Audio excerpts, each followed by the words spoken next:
O eternal and almighty God, from whom all power and wisdom come, we are assembled here before thee to frame such laws as may tend to the welfare and prosperity of our province. Grant, O merciful God, we pray thee, that we may desire only that which is in accordance with thy will, that we may seek it with wisdom and know it with certainty and accomplish it perfectly, for the glory and honor of thy name and for the welfare of all our people. Amen. We acknowledge we are gathered on Treaty 1 territory and that Manitoba is located on the treaty territories and ancestral lands of the Anishinaabe, Anishin, Inuak, Dakota Oyate, Dene Sulene, and Nihithuwag nations. We acknowledge Manitoba is located on the homeland of the Red River Métis. We acknowledge northern Manitoba includes lands that were and are the ancestral lands of the Inuit. We respect the spirit and intent of treaties and treaty making and remain committed to working in partnership with First Nations, Inuit, and Métis people in the spirit of truth, reconciliation, and collaboration. Please be seated. Good afternoon, everybody.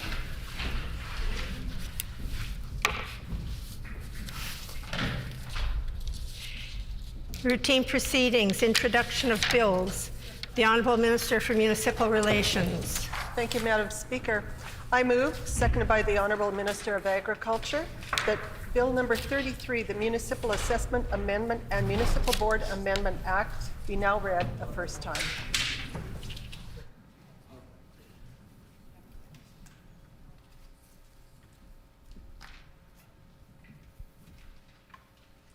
It has been moved by the Honourable Minister for Municipal Relations, seconded by the Honourable Minister of Agriculture, that Bill number 33, the Municipal Assessment Amendment and Municipal Board Amendment Act, be now read a first time. The Honourable Minister for Municipal Relations. Madam Speaker, I'm pleased to introduce Bill number 33, the Municipal Assessment Amendment and Municipal Board Amendment Act, to modernize how Manitobans are able to assess their property assessment notices, allow municipalities to improve access to assessment roll information, as well as support the municipal board in managing appeals. This bill will enable Manitoba to send electronic assessment notices to property owners outside the City of Winnipeg. It will enable the City of Winnipeg to do the same should they choose to do so. This bill will also enable all municipalities to make a portion of their assessment rolls available to the public in an electronic format. Finally, this bill will support and clarify the enhanced authority of the municipal board to manage planning appeals effectively and efficiently through proper scoping and case management. I'm pleased to present the bill to the House for its consideration.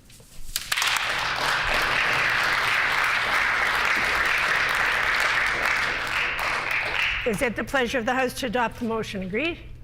Agreed and so ordered. The Honourable Minister of Municipal Relations. Thank you, Madam Speaker. I move, seconded by the Honourable Minister of Finance, that Bill number 34, the City of Winnipeg Charter Amendment and Planning Amendment Act, be now read a first time.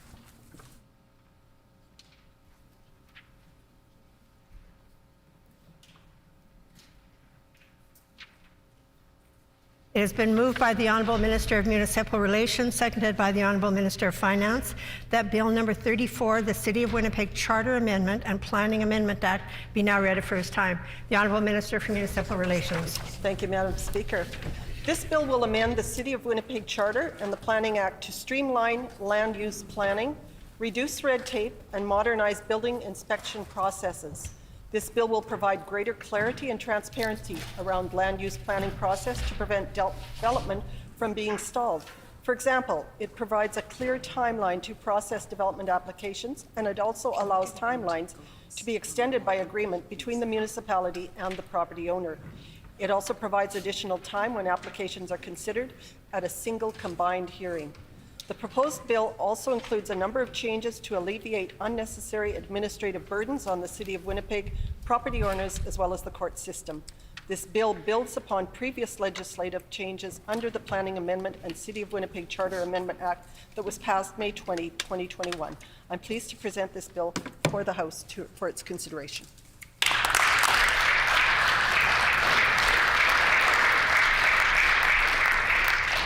Is it the pleasure of the House to adopt the motion? Agreed? Agreed and so ordered.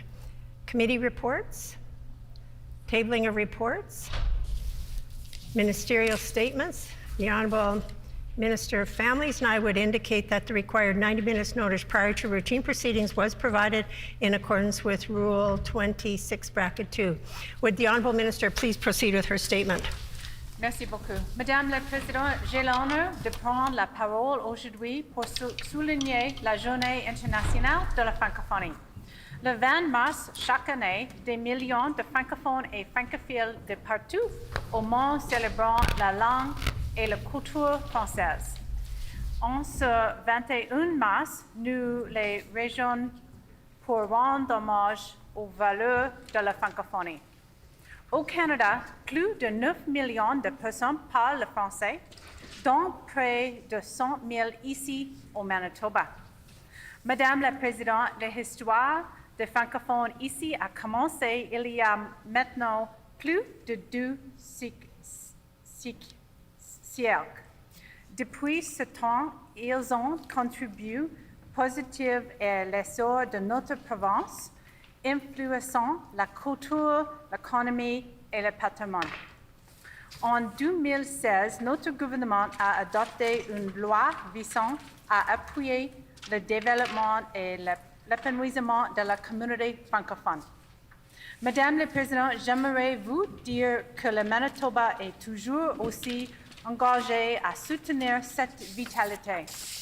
À titre d'exemple, le gouvernement a récemment annoncé un investissement de 350 000 $ dans le programme d'éducation de l'Université de Saint-Boniface. Cette contribution permettra de former un plus grand nombre d'enseignants francophones et d'augmenter la capacité des écoles à recevoir des étudiants. À titre de ministre responsable des Affaires francophones, je suis fière de rendre hommage aux francophones du Manitoba. Madame la Présidente, je demande à tous les membres de l'Assemblée de se joindre à moi pour souligner la Journée internationale de la francophonie et de célébrer le fait français au Manitoba. Merci beaucoup.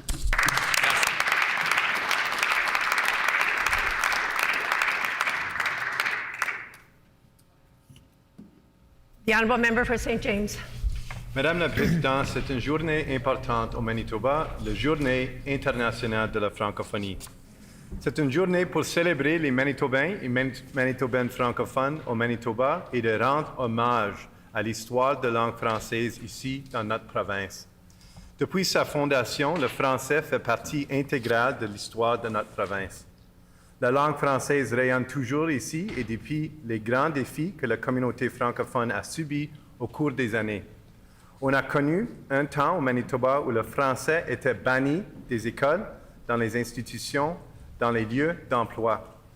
Depuis ce temps-là, grâce au grand travail de la communauté et les représentants tels que les organismes comme la Société francophone du Manitoba, on a beaucoup amélioré la situation de la langue française ici au Manitoba. Ceci dit, on connaît encore les défis. Ce gouvernement a coupé des appuis importants pour la langue française au Manitoba, tels que le Bureau de la langue française et les services de traduction, entre autres. On a besoin d'un gouvernement qui appuie la communauté francophone pour que tout le monde qui veut vivre, travailler et recevoir des services en français peut le faire chez eux. Pour l'opposition officielle, on est dédié à ce projet et on va continuer d'appuyer la communauté francophone au Manitoba pour qu'elle puisse épanouir dans le futur. Je vous souhaite tous une bonne journée internationale de la francophonie. Merci.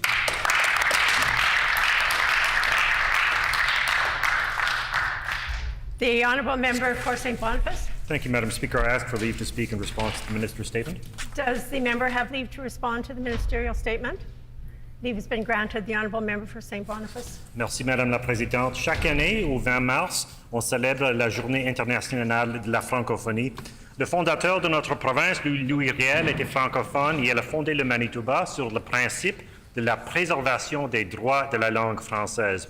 Mais pendant des décennies, le droit de parler et d'apprendre le français au Manitoba a été sévèrement réprimé et les Franco-Manitobains ont été la cible de la haine. Ça fait 100 ans, en 1922, que le Collège Saint-Boniface est incendié et 10 étudiants meurent. Ma maîtresse d'école primaire, Mme Gobet, a raconté que ses professeurs cachaient des manuels de français à l'inspecteur de l'école. Et pendant les années 1980, lorsque le Cour suprême a reconnu que la Constitution du Manitoba exigeait le respect des droits de la langue française, les conservateurs l'ont combattu bec et ongle. Il y avait même un incendie au bureau de la Société franco-manitobaine. I'll quote from historian Raymond Hébert, from May 1983 to the end of February 1984, Manitoba was racked by one of the most intense, divisive debates in its history, then its final stages virtually paralyzed the government of the province. Ces défis n'ont pas cessé. Aujourd'hui, des organismes comme la Société franco-manitobaine, le Conseil jeunesse provincial, l'Accueil, la Fédération des aînés francophones du Manitoba, Francophone et l'Association des municipalités bilingues et bien d'autres continuent de promouvoir, de célébrer et de faire croître leur culture qui est aussi la nôtre. Restez calmes, il y a des francophones hors de Québec. À mes enseignants et aux communautés francophones à Saint-Boniface et à travers le Manitoba et le Canada, merci. Je te dois une dette de gratitude que je ne pourrai jamais rembourser.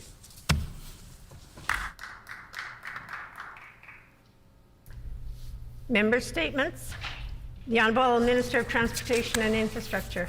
Madam Speaker, just as the aspen tree is known for its far-reaching root system and ability to grow quickly, Aspen Winds represents a grounding that their day and residential programs provide for their clients. Aspen Winds is a day program and residential agency that provides services for adults with intellectual disabilities to live, work, and socialize in a variety of rural communities. It has been said that early land surveyors in this region made specific mention of the rolling hills covered the aspen trees that trembled and shimmered in the winds. The aspen tree often sprouts many branches, which represents the multifaceted programming opportunities that Aspen Winds has offered with numerous centers in this region. The day program varies based on individuals' needs, from working in their workshop on a variety of projects, including but not limited to woodworking, card making, and crafting. As well, opportunities can be provided to individuals to work with supervision or independently with local businesses in the surrounding areas. As Aspen Winds is a nonprofit organization run by board of directors, dedicated to improving the lives of vulnerable persons within their communities. In doing so, it has directed impact on the quality of life in these communities. The organization involves many people who go above and beyond towards achieving these goals. Currently, Aspen Winds operates two storefronts, one in Notre Dame de Lourdes and one in Carmen. In both locations, participants work under supervision with staff creating and marketing their products. Madam Speaker, I had the opportunity to tour the Notre Dame location last year. Please give a round of applause to the management, staff, board of directors, and especially the residents of Aspen Winds for the organization's success in their communities. Thank you, Madam Speaker.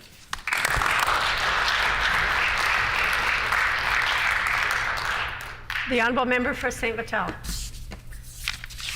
Today is the International Day for the Elimination of Racial Discrimination, which was proclaimed by the UN in 1966. This year's theme is Voices for Action Against Racism, which highlights the importance of meaningful participation and representation in all spaces where decisions are made in order to prevent and combat racial discrimination. People from all backgrounds have been a fundamental part of Manitoba's social, historical, cultural, political, and economic landscape. This is why I was proud to introduce and have passed Bill 232, the Emancipation Day Act, which recognizes August 1st as Emancipation Day in Manitoba. This day, which celebrates the freedom of slavery in Canada, is an integral part of our country's history. Education and awareness are crucial in preventing and combating racial discrimination, and I hope that recognizing August 1st as Emancipation Day in Manitoba does just that. Sadly, racial discrimination is prevalent around the world. To date, the UN counts more than 2.8 million refugees fleeing Ukraine. Many of these refugees come from countries around the world. Some refugees from Africa, India, and the Middle East and elsewhere have experienced racism, violence, particularly foreign students, while fleeing the war in Ukraine. I want to recognize those who are raising their voices out against this racism.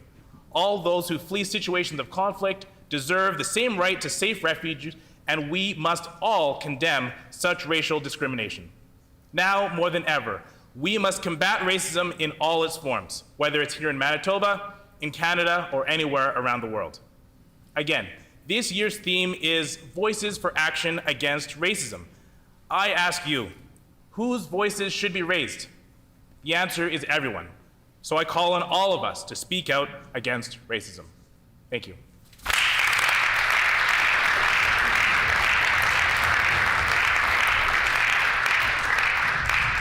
The Honourable Member for Radisson. Thank you, Madam Speaker. Today I am wearing some seriously bold, seriously mismatched, and undeniably crazy socks. That's because today we're celebrating World Down Syndrome Day, also known as Crazy Socks Day. Now, Down syndrome is known medically as trisomy 21 and is celebrated each year on the 21st day of the third month.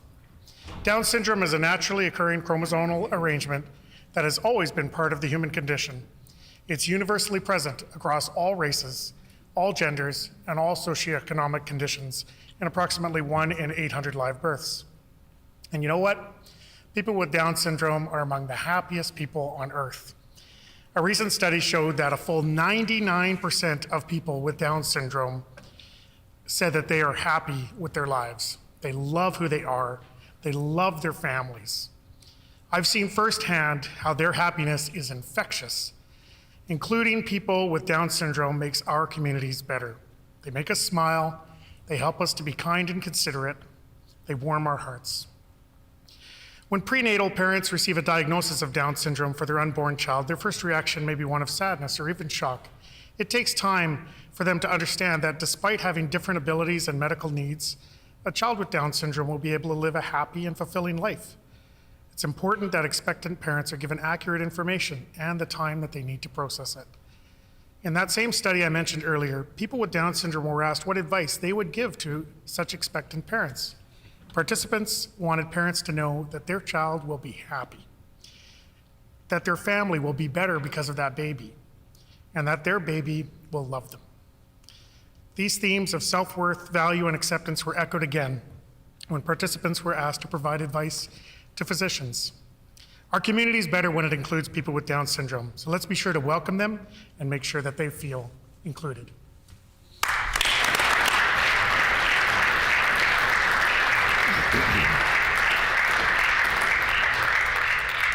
The Honourable Member for Transcona. Thank you, Madam Speaker. I rise today to pay tribute to some regular Transcona folks that had their life story in a newspaper this past weekend. Many of us will recognize people like this, regular folks who raised families, worked, volunteered in their communities, and were much loved by their families and friends. I bring attention to this today because these two were in the paper this past Saturday, lived on the same crescent, had their notices on the same page of the newspaper, and were friends of people I went to school with, and their parents, Rita was raised and lived in Transcona her entire life. She is survived by her husband, Peter, of 62 years. While growing up, and this is a Transcona thing, they had the same address on Yale Street, one on Yale Avenue East, the other on Yale Avenue West. They raised their family on Cloverdale with daughter Wendy and son John, and her granddaughters Shayna and Kara will dearly miss their grandma. Rita was a people person, involved in many community groups and events. She attended TMUC, taught Sunday school for many years, and sang in a choir. The other person whose notice was in the paper was Jim Kirkhope. Jim was predeceased by his wife Patricia in 2013, survived by his children Bob, Susan, and Deborah, along with grandchildren Nikki, Melissa, Dallas, Tia, Mario, Julia, Braden, along with great-grandchildren Mason and Marcus. Jim apprenticed as a pipe fitter, learning the trade and working at CN shops in Transcona since 1950, retiring in 1990 as a supervisor. When retired, he loved meeting his Saturday morning breakfast and coffee crew. Jim had a love of the outdoors, camping, fishing, time spent at the lake riding his bike. His family mentioned his great love of food, especially cakes, cookies, hamburgers. As you can see, Madam Speaker, regular people who will be remembered for their extraordinary accomplishments, their love of family, friends, community, and both will be dearly missed. Thank you.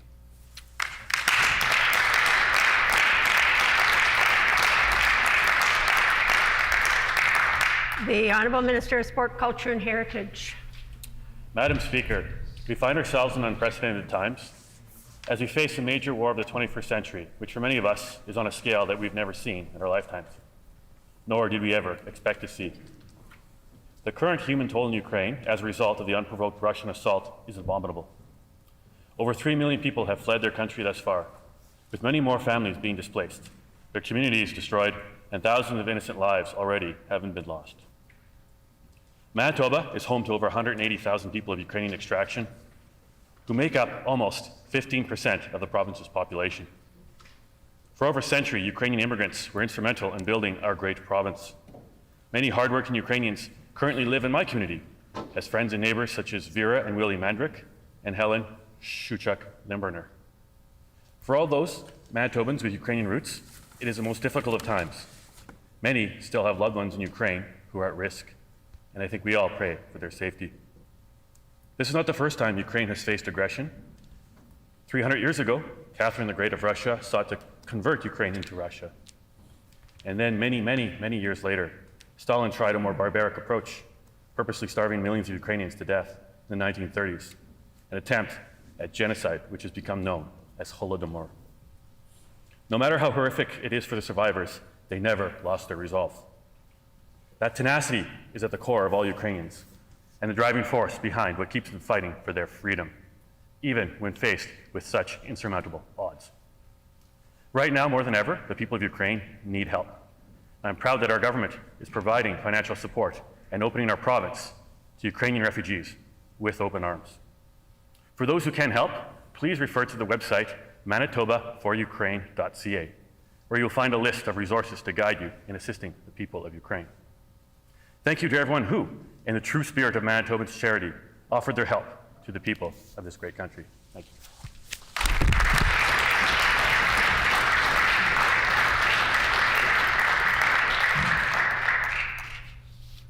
Oral questions. The Honourable Leader of the Official Opposition.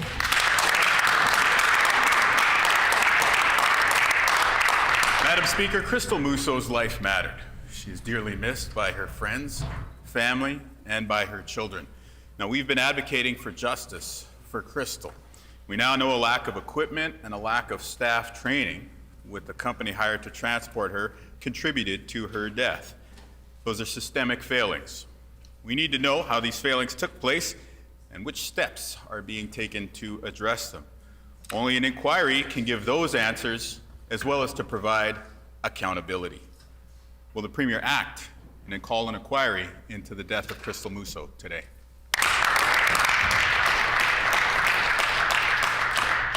The Honourable First Minister.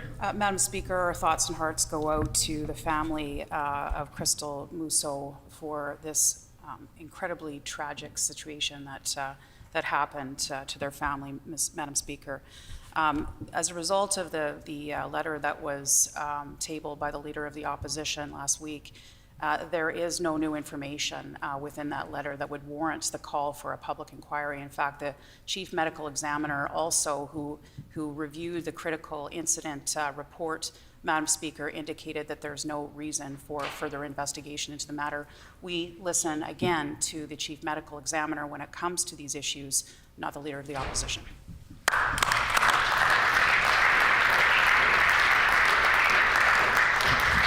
The Honourable Leader of the Official Opposition on a supplementary question. There's no mention from the Chief Medical Examiner of the fact that somebody died being moved from an ICU because there was a lack of equipment and a lack of training at the company hired to transport them. Company that was hired by this government. Manitobans deserve answers, they deserve accountability. We ought to learn from the mistakes here. Specifically, we need to answer the question, what due diligence, if any, was conducted by this government prior to hiring this company? And what is the nature of the agreement, if any, that they struck with this contractor? There are many outstanding, unanswered questions. An inquiry is an effective way to answer them and to provide accountability. Will the Premier call an inquiry into the death of Crystal Mousseau today?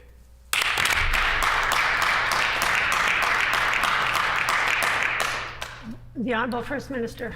Thank you very much, Madam Speaker. In fact, the issues that the Leader of the Opposition is bringing forward and talking about today were issues that were addressed in the critical incident review Madam Speaker. That critical incident review report was looked at by the Chief Medical Examiner, and he determined that there was no need for an inquest, Madam Speaker. So again, we will take the advice of the Chief Medical Examiner when it comes to this. The critical incident review dealt with those matters.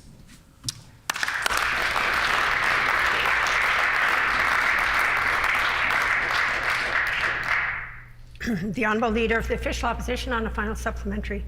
The Chief Medical Examiner made no mention of the lack of equipment and the lack of training.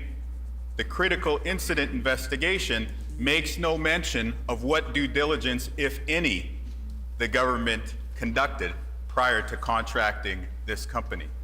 That same critical incident process, by law, cannot provide accountability. Accountability is needed. Justice is needed. An inquiry can deliver those things to Manitobans, as well as providing safer outcomes in the future. Will the Premier call an inquiry into the death of Crystal Musso?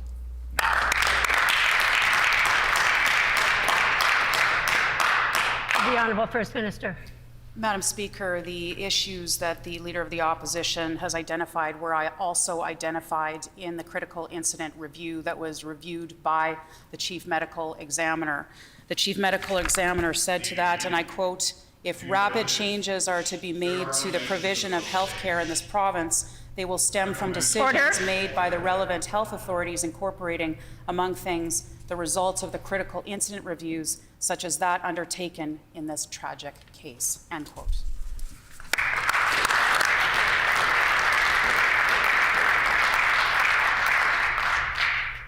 The Honourable Leader of the Official Opposition on a new question. We have seen many clear examples, including in this chamber, of why we need an independent, expert-led inquiry into Manitoba's experience with the pandemic. We need to know what led to the failures that we all had to live through as Manitobans these past 2 years. Why did so many seniors die in personal care homes like Maples and Parkview Place? Why did we have to send ICU patients out of province? Why did our healthcare system fail so badly during that third wave? We need an expert-led, independent investigation in the form of an inquiry to get to the bottom of these and many other challenges. Will the Premier take action and call an inquiry into Manitoba's pandemic response today? The Honourable First Minister. Thank you very much, Madam Speaker. And the Leader of the Opposition and members of the Chamber will know that the Stevenson report was a report that was done on our personal care homes during the tragic situation during the pandemic. Order. During the pandemic, Madam Speaker, that was... Order. Order.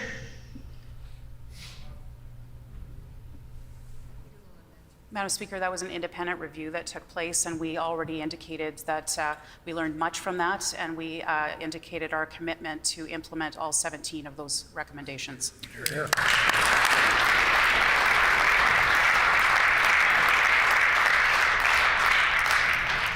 The Honourable Leader of the Official Opposition on a supplementary question. We need an evaluation of what happened during the pandemic. What went wrong with our pandemic response here in Manitoba? We need to look at the healthcare system. We need to look at personal care homes. We need to ask why we had higher case counts and more deaths, even compared to jurisdictions like Saskatchewan that have similar populations. We had longer lockdowns in Manitoba and more stress on our hospitals and our healthcare workers. We need answers. The only way to get to that truth, it would appear, is by having an independent, expert-led inquiry. And these experts should bring back recommendations for Manitoba's future. Will the Premier listen, call an inquiry into Manitoba's pandemic response today?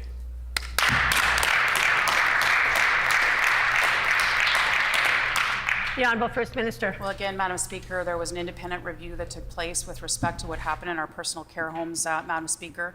That was the Stevenson report, Madam Speaker. We indicated already that we would implement all 17 of those recommendations by the independent report by Stevenson, Madam Speaker. We will continue to look at ways to improve our healthcare system. That's why we've moved in a number of directions. We know what one of the challenges is obviously a shortage of nurses. That's nothing that's unique to Manitoba. We've learned that we need to ensure that we train more nurses here in Manitoba. That's why we've indicated already that we would train 400 more nurses through our various programming, Madam Speaker. We'll continue to learn more and more from the pandemic each and every day, and we'll continue to take action. Hear, hear.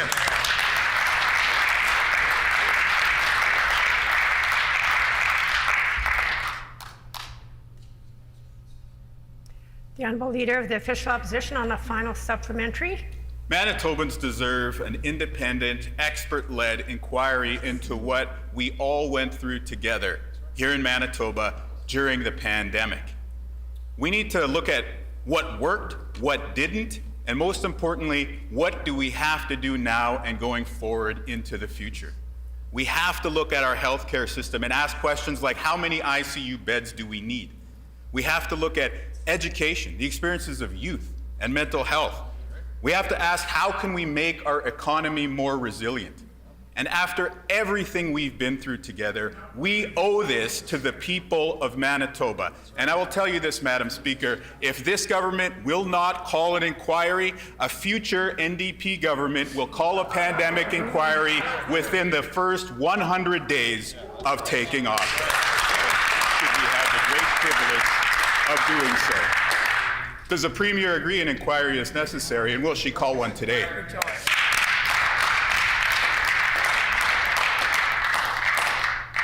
The Honourable First Minister. Madam Speaker, we listen to experts in the healthcare field each and every day, and we learn from them throughout this pandemic. Again, this is a worldwide pandemic, Madam Speaker, and we're learning from things not just that happen here in Manitoba, but that happen around the world. And we see how we can make things better and improve things here for all Manitobans, Madam Speaker. We'll continue to listen to those experts throughout this time, those experts here in Manitoba, those experts around the world, so that we can ensure that we have a healthcare system that's here for Manitobans when they need it, Madam Speaker.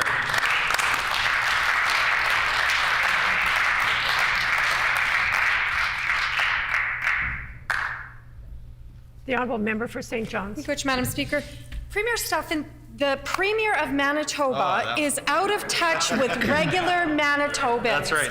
Not once, but twice, the Premier has broken the conflict of interest rules. Apparently, the rules don't apply to her. Manitobans still haven't heard an apology from the Premier. Not once. One was an oversight, but no apology. Another was business, but no apology. Yep. So I'll give the Premier another opportunity today. Will the Premier admit her mistakes and get up in the House and apologize to Manitobans for breaking the conflict rules? Good job.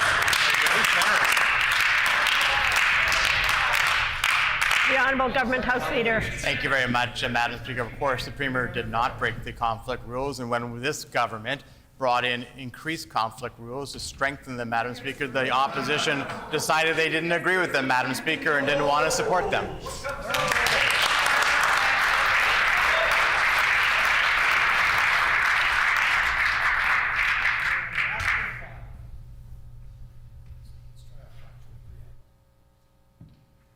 The Honourable Member for St. John's on a supplementary question. Miigwech, Madam Speaker. The Premier sold $31 million in real estate, but chose not to tell anyone. She was supposed to, that's the law, but when she was asked about it, she called it an oversight. Manitobans have a hard time believing someone could forget about $31 million. And then not provide an apology to Manitobans for breaking the conflict laws. It's just wrong, Madam Speaker. So I'll ask the Premier again, will she apologize for breaking Manitoba's conflict of interest laws?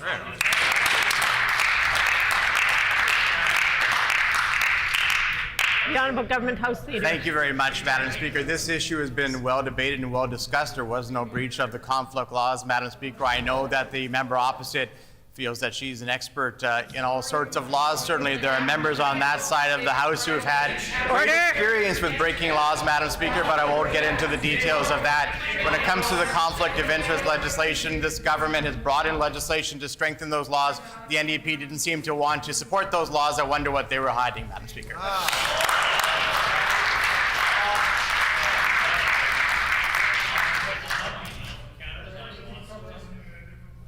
Order. The Honourable Member for St. John's on a final Madam supplementary. Speaker. The Premier helped give $23 million contract to a company that her husband does and has a financial interest in, Madam Speaker. Those are the facts. They can get upset, but those are the facts. Those are the facts. It's a conflict, Madam Speaker, and it's wrong. Order. How out of touch does a Premier have to be about forgetting to keep disclosing millions of dollars worth of business deals and then somehow fail to apologize to Manitobans? I will give her another chance to get up in the House today, admit her mistakes, and apologize to Manitobans.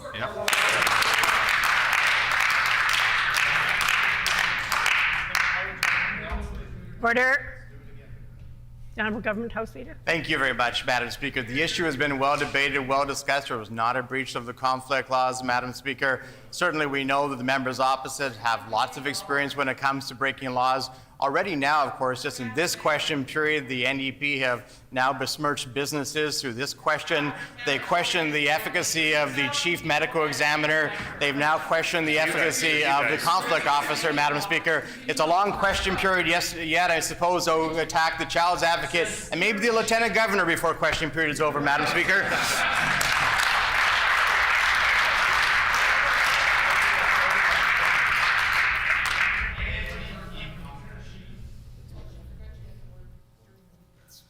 The Honourable Member for Union Station. Madam Speaker, health support workers help us in our hospitals, personal care homes, and throughout our communities. Whether it's healthcare aides, home care attendants, everyone working the front lines of healthcare deserves a fair deal. Yet they haven't been included in COVID top-up pay. That's simply not fair, Madam Speaker. Will the minister recognize these staff and provide top-ups to those working in the front lines of this pandemic in our healthcare system?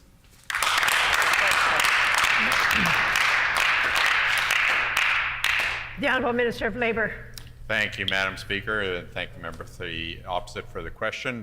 There are active negotiations with several unions in the healthcare sector. We advocate that those unions continue to negotiate with Shared Health. That is the employer, Madam Speaker, and we hope for an early agreement, but we'll wait to see how those negotiations go.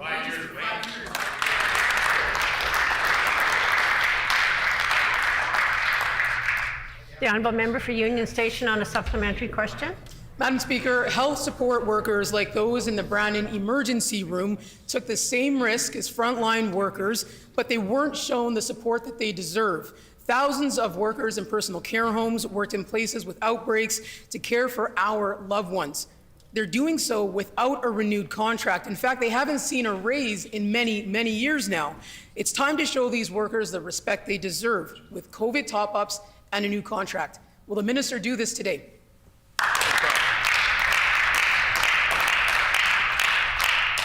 The Honourable Minister of Labour.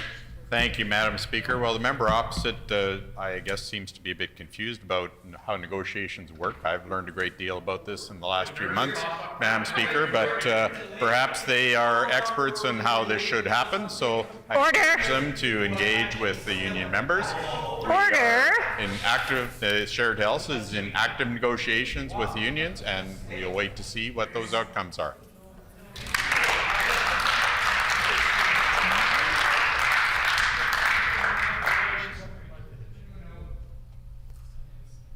The Honourable Member for Union Station on a final supplementary. Madam Speaker, inflation is now 5.7%. Many health workers have had their wages frozen for several years, and they've put themselves at physical risk working in our hospitals, in home care, and personal care homes with patients who are sick with COVID. It's time for a fair deal for all healthcare workers, and that includes all of the support staff. They deserve new contracts and COVID top-ups that recognize their service on the front lines of this pandemic. Will the minister deliver this to all those healthcare workers today?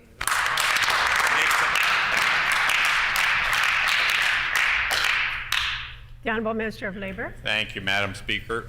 It is Shared Health that is responsible for negotiating those union contracts, and they're doing so, Madam Speaker. We wait to see what that outcome is. We thank all the healthcare workers that worked throughout the pandemic. We had a very successful vaccination process in Manitoba. You know, we dispensed over 1.4 million doses of vaccine, Madam Speaker. Thank you to Manitobans that stepped up. Thank you to all the vaccinators and the volunteers, Madam Speaker.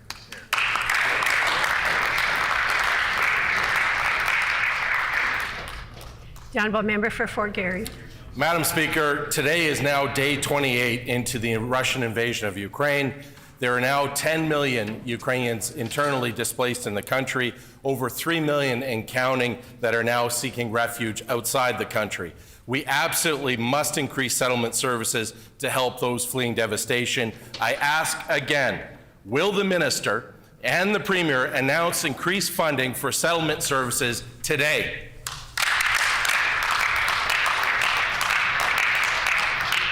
The Honourable Minister of Immigration. Thank you, Madam Speaker. Today is day 28, and the member continues to politicize the situation. We, on the other hand, have taken concrete actions. Our government provided $650,000 in direct humanitarian aid to the Canadian Congress and Canada-Ukraine Foundation, waived the $500 application fee for applications, and I now want to share that Manitoba Student Aid will expedite the repayment assistance application plans of borrowers financially affected by the war, such as those donating money back home. That's action, Madam Speaker.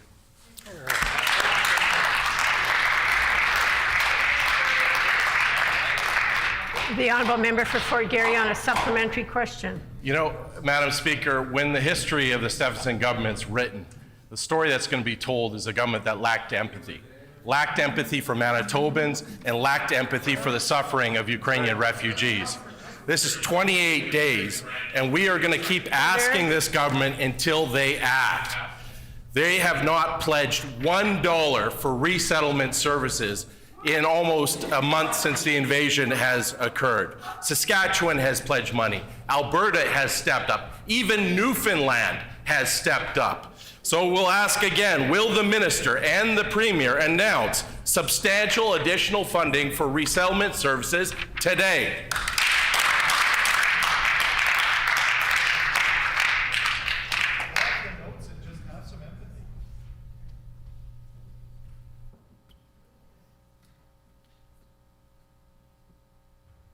The Honourable Minister of Immigration. Thank you, Madam Speaker. Our government has and will continue to work with our federal government under these circumstances. They know that we have actually will be actually investing $2 million in newcomer community support programs to ensure that newcomers, whether they're from the Ukraine, refugees from all over the world, will have a safe haven here when they're in Manitoba, Madam Speaker. And I want to actually tell the member as well that we will continue to support your community, the Ukraine community, our community. And I don't know if you've been to the website, the ManitobaForUkraine.ca website, where there are many resources there, and we'll continue to work with them. Thank you.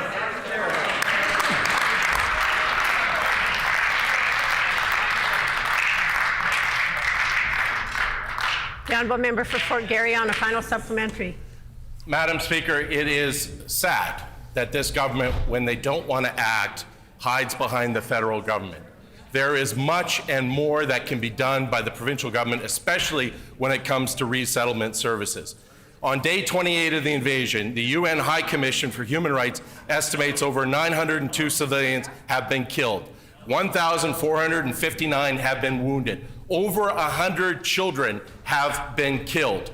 This government refuses to commit the needed resources. It's unacceptable. We're not going to stop demanding this government act. Will the minister and the Premier announce funding for the Ukrainian resettlement services through the Ukrainian Canadian Congress today? Right on.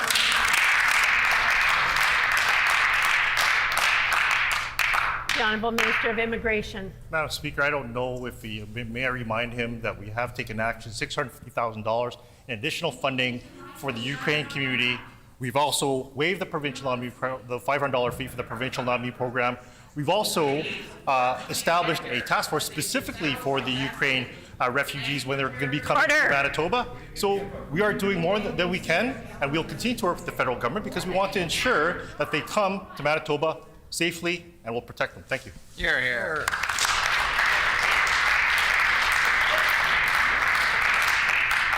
The Honourable Member for Kiiwetinoong. Thank you, Madam Speaker. This government treats its partners in bad faith, and that's proven record. The entire board of Manitoba Hydro resigned because Brian Pallister refused to meet with them to discuss Hydro's finances. To cover up his failure, Pallister attacked the Manitoba Métis Federation. He then ripped up agreements negotiated in good faith. The Red River Métis and the Manitobans deserve better. Will the government reject Pallister's approach? Will they return to the table in good faith with the Manitoba Métis Federation today?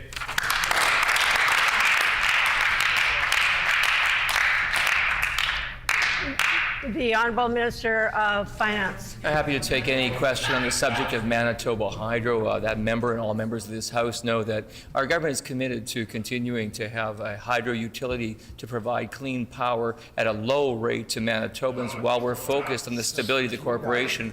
While the NDP mismanaged Manitoba Hydro, we're responsible for the biggest financial boondoggle of our times, billions of dollars added to the debt of Hydro. Order. We are committed to low rates for Manitobans. We're committed to a stable and strong Manitoba Hydro.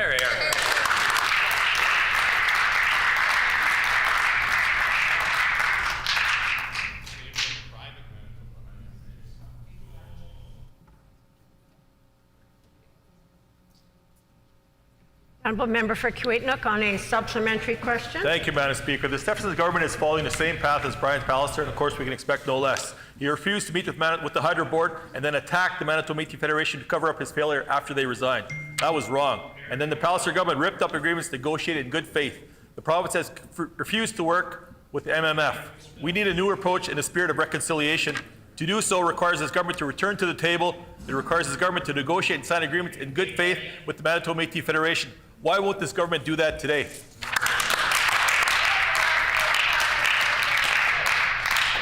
The Honourable Minister of Finance. Well, Madam Speaker, I want to make clear that our Premier has been very clear about her priority with engaging with Grand Chiefs and with Indigenous leadership. Our Minister for Indigenous and Northern Relations has made very clear that his calendar is full of meetings with Indigenous leaders. I myself have had the opportunity just in the last weeks to meet with Manitoba Hydro Board, with Manitoba Hydro Chair, with Manitoba Hydro CEO, and with the Manitoba Hydro CFO. Check.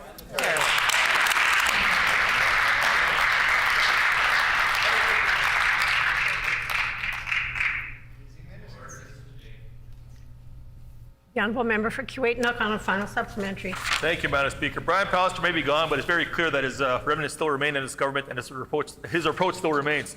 Pallister caused the entire board of Hydro to resign because he refused to meet with them. Then he disrespected the Manitoba Métis Federation to cover up his failure and ripped up agreements that were signed in good faith. The Premier should reject that failed approach and return to the table. This government can make a choice and make a commitment to real reconciliation. They can negotiate in good faith with the Manitoba Métis Federation. Will the Minister do so today?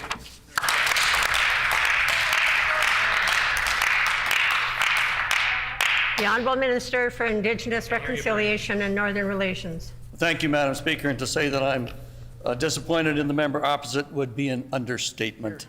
The member opposite goes above and beyond to try and drive a wedge between government and Indigenous groups in Manitoba. Member opposite needs to understand that reconciliation is everybody's business, including theirs, Madam Speaker. We have been engaging with Indigenous leadership.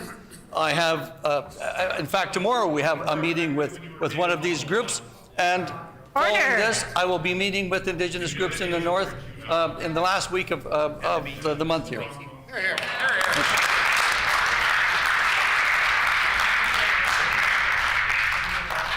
The Honourable Member for St. Boniface.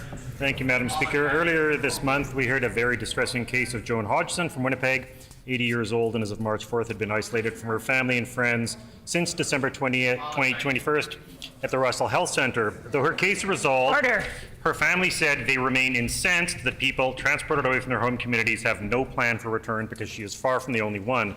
We're sending people out of province, we're sending people to North Dakota, and Russell is a fine community, but it is 4 hours from Winnipeg, just as the Saskatchewan border, so many families do not have the time or resources to visit. When will these long-distance transfers stop, and will the Premier step up with travel and accommodations assistance so patients aren't stranded for months at a time? The Honourable Minister of Health. Thank you, Madam Speaker, and I thank the member for St. Boniface for the question. It gives me an opportunity to put on the record again, Madam Speaker, that the patient transfer protocol within the province has been in place for decades, and the decisions that are being made on about patient transfer is being made within the healthcare system by clinicians, by the care team in terms of ensuring an individual receives the care they need in the right location at the right time. Our government has taken a very proactive step to establish with Shared Health a patient transfer reimbursement program. I would be happy to speak with the member so that they can share with their constituent how that program works.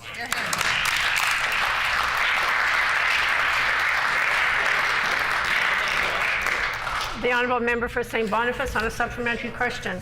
Thank you, Madam Speaker. It's worth saying that these are not just challenges due to the pandemic. This government has warned repeatedly by its own experts not to close urgent care centres like Misericordia or not to rush to close ERs and ICUs at Seven Oaks, Concordia and Victoria Hospital because there was no way that other hospitals like St. Boniface could build a brand new ER in a couple of weeks. I heard on Friday, March 18th from a constituent whose family member was also going to be sent far away where none of their family could get to them. They were told, quote, they have no beds in the surgical unit, so they try to move people out of the unit as fast as possible, end quote. What is the plan to reduce patient transfers to normal and ensure that patients and families can afford to see each other in their own community? The Honourable Minister of Health. The plan, Madam Speaker, is to support our healthcare professionals. They've gone through, perhaps the member for St. Boniface missed the last few waves of the pandemic, a very, very difficult time. They've had to make some very difficult decisions to ensure all Manitobans receive the care they need here at home in our province. Again, Madam Speaker, the decisions that are being made about patient transfers are being made by clinicians. Our government has come alongside Shared Health to develop a program to ensure family members can visit their loved ones. And if the member hasn't looked at it yet, we have a 7-page COVID health system recovery plan to ensure Manitobans continue to get the care that they need.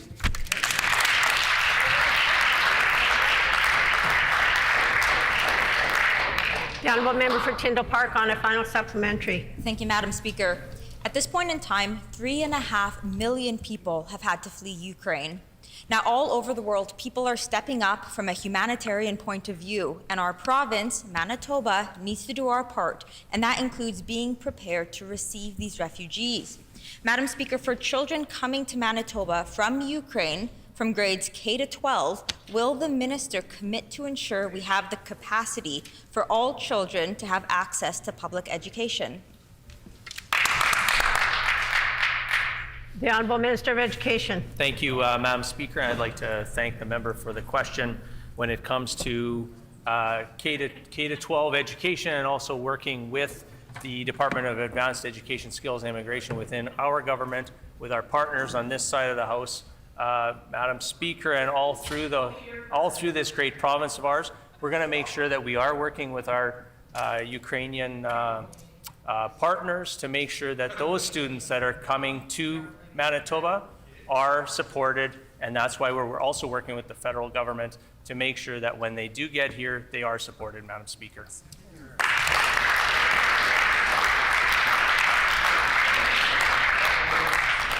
The Honourable Member for Radisson.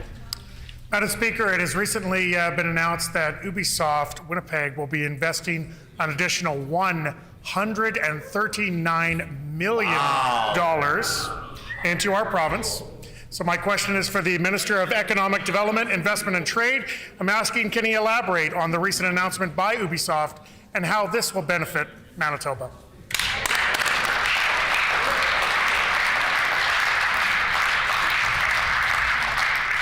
The The Honourable Minister of Economic Development, Investment and Trade. Thank you very much, Madam Speaker. I thank my colleague for the opportunity to talk about the good investment that Ubisoft is making. Just last week, Ubisoft has signaled a $139 million investment over the next few years to create 200 new jobs. This will triple the studio size here in Winnipeg. Our digital media tax credit has created hundreds of jobs here in Manitoba. We are attracting skilled workers from across the world to this growing sector. We are also training Manitobans to fill the demand for these highly paid jobs.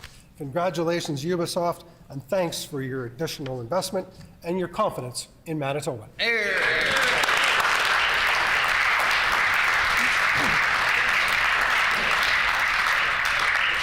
The Honourable Member for Notre Dame. Madam Speaker, while the Minister and the Premier spend time misleading Manitobans, many qualified international nurses are waiting to get to work here in Manitoba. These are nurses who are already qualified elsewhere in Canada, but they want to come to work here in Manitoba. Again, I'll repeat, these are nurses who are qualified in other provinces and want to come to work here in Manitoba. Madam Speaker, we need their help since this PC government has created a staffing crisis in our hospitals. So, will the Minister expedite applications for internationally educated nurses immediately?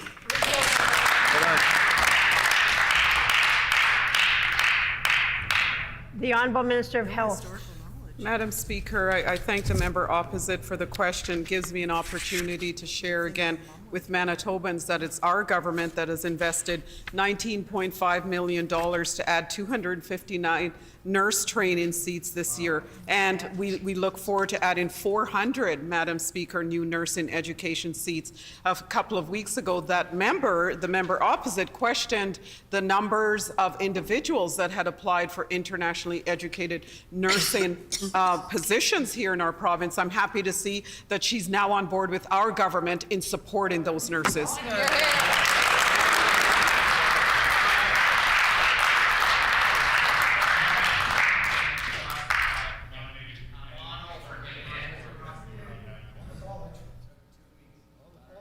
The Honourable Member for Notre Dame on a supplementary question.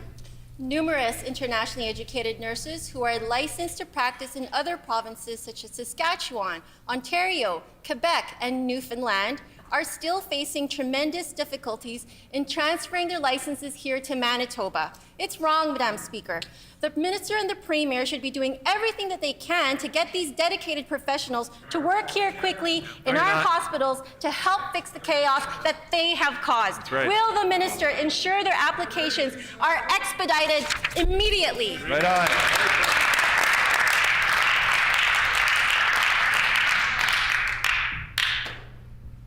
The Honourable Minister of Health. Thank you, Madam Speaker. It was our government that also made available $23,000 of financial aid to assist internationally educated nurses to go through the licensing process. And we're working very closely with the College of Registered Nurses of Manitoba to streamline the process so that individuals who want to come and practice their nursing profession here in the province can do so. And Madam Speaker, just last week I met with the Association of Regulated Nurses of Manitoba and learned that their incoming president was an internationally educated nurse who is now practicing here in the province. Wow.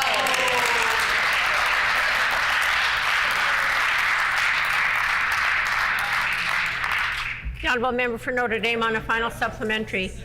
Madam Speaker, these nurses are already certified in other provinces, and there is a significant nursing shortage here in Manitoba and a crisis in our hospitals created by this government's cuts. Yet, for some reason, they are encountering significant challenges in their ability to practice as well as the timeliness of processing their applications. We need immediate action to get these professionals working on the front lines. Will the Minister ensure that applications are expedited immediately?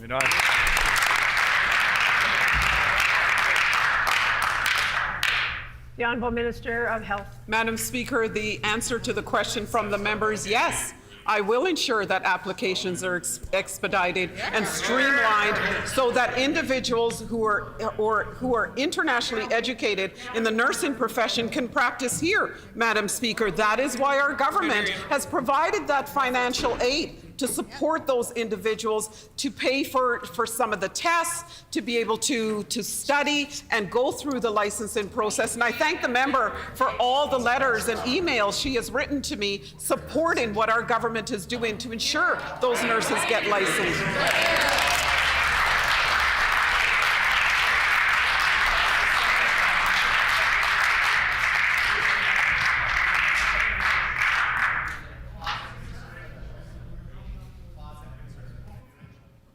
The honourable member for St. James. Thank you, Madam Speaker. If life hadn't gotten expensive enough already with record high inflation, it's about to get a whole lot worse. Manitobans are feeling the pinch each and every time they go to pay for their basic needs. So last week, I asked the minister if he'd step up and commit to not raising hydro rates, and sadly, we heard no commitment from him. Yet, we know thousands of Manitobans are behind on their bills. So I'll ask the minister, will he commit to not cutting any Manitobans' hydro off because they can't pay their bill?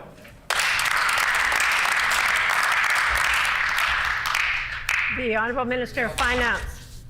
Madam Speaker, I thank the member for the question. That member knows actually that there are numerous programs in place in the province of Manitoba and within Manitoba Hydro that are designed to do exactly that. Meet people at the point of their need with compassion, consider those who can't make their payments, puts them on schedules. They have forgiveness for some amounts in some cases, but those programs are there, and if the member needs to, we will disclose to him exactly where he can find them and help point his constituents to those programs that are in place and are there to help Manitobans. Yeah.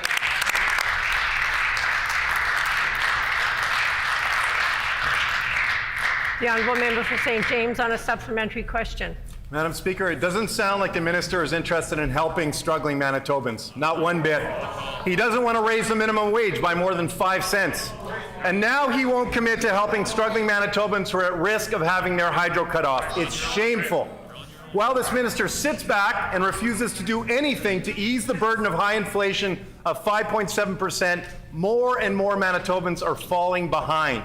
I'll ask again, will the minister commit to not cutting any Manitobans' hydro off because they can't pay their bill?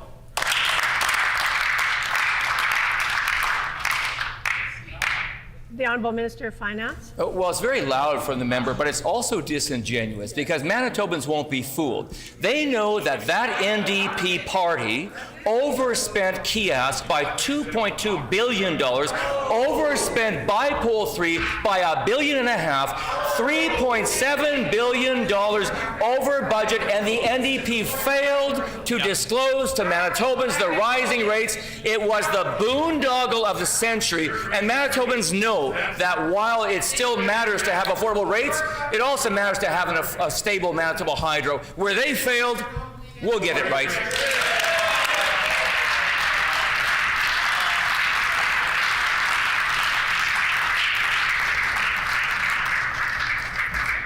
The time for oral questions has expired. Petitions. The Honourable Leader of the Official Opposition. Madam Speaker, I wish to present the following petition to the Legislative Assembly. The background of this petition is as follows. 1. The population of those aged 55 plus has grown to approximately 2,500 in the city of Thompson. 2. A large percentage of people in this age group require necessary foot care medical treatment. 3. A large percentage of those who are elderly and or diabetic are also living on low incomes. 4. The Northern Regional Health Authority, NRHA, previously provided essential medical foot care services to seniors and those living with diabetes until 2019, then subsequently cut the program after the last 2 nurses filling those positions retired. 5. The number of seniors and those with diabetes has only continued to grow in Thompson and surrounding areas. 6. There is no adequate medical care available in the city and region, whereas the city of Winnipeg has 14 medical foot care centers. 7. The implications of inadequate or lack of podiatric care can lead to amputations. 8. The city of Winnipeg or rather, the City of Thompson also serves as a regional healthcare service provider, and the need for foot care extends beyond just those served in the capital city of the province. We petition the Legislative Assembly of Manitoba as follows: to urge the provincial government to provide the services of 2 nurses to restore essential medical foot care treatment to the City of Thompson, effective April 1, 2022. This petition is signed by Louis Bignell, Derek Beardy, Isla Miles, and many other Manitobans. In accordance with our Rule 132, bracket 6, when petitions are read, they are deemed to be received by the House. Further petitions, the Honourable Member for Union Station. Madam Speaker, I wish to present the following petition to the Legislative Assembly. To the Legislative Assembly of Manitoba, the background to this petition is as follows. 1. Manitoba women, girls, two-spirit, genderqueer, non-binary, and trans persons deserve to be safe and supported when accessing abortion services. 2.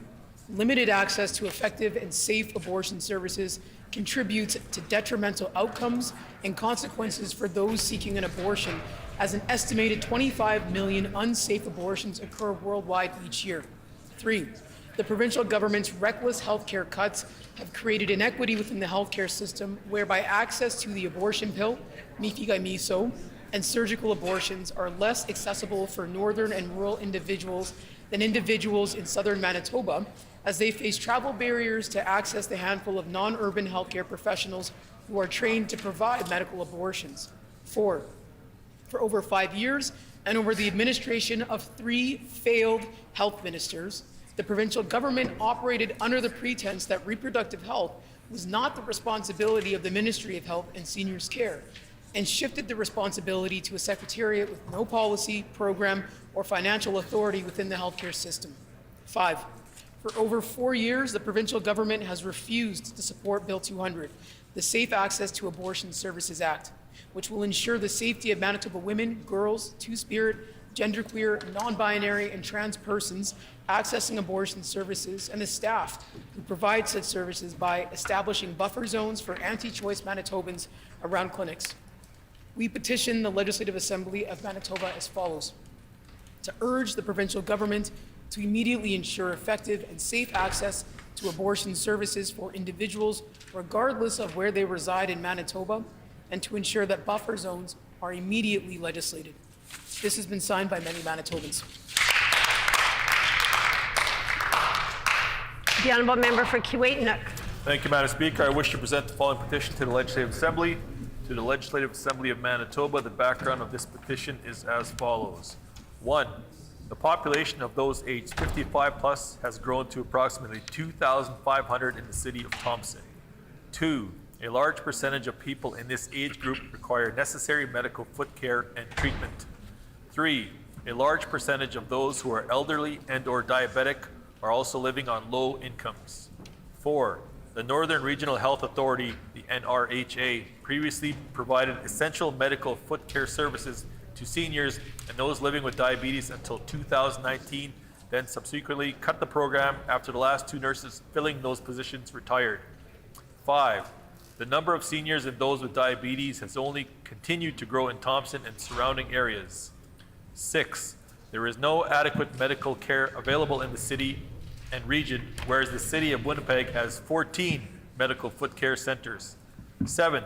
The implications of inadequate or lack of podiatric care can lead to amputations. 8.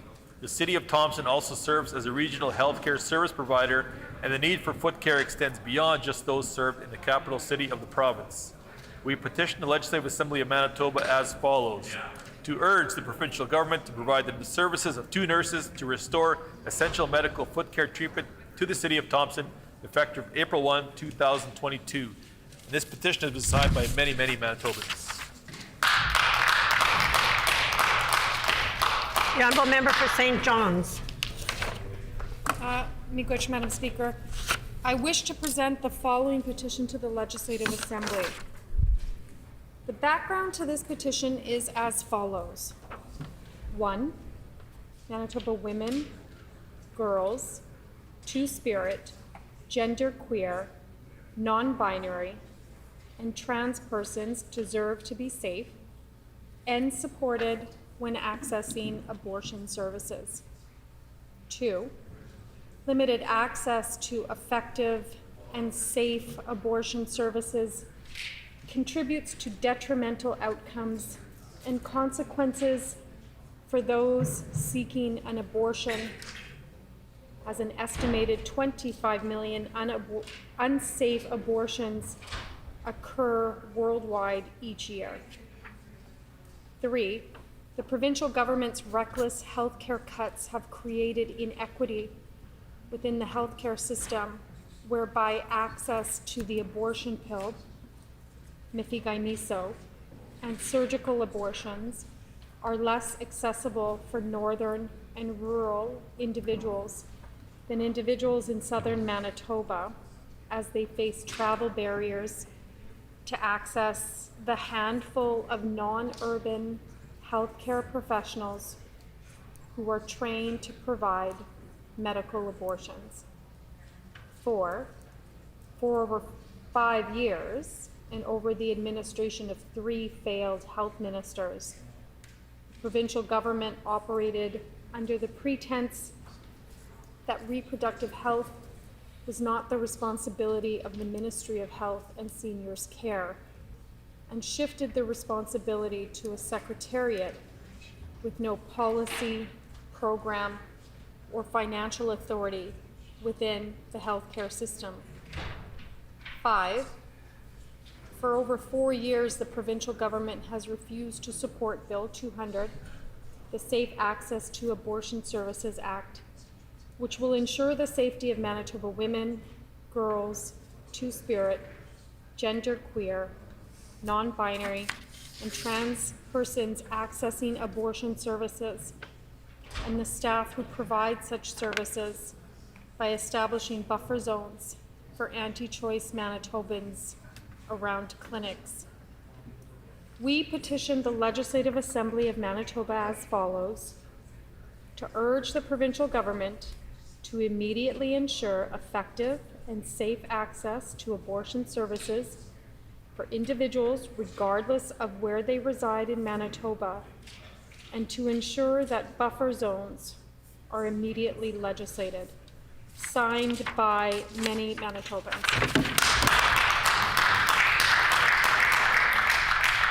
The Honourable Member for River Heights. Madam Speaker, I wish to present the following petition to the Legislative Assembly.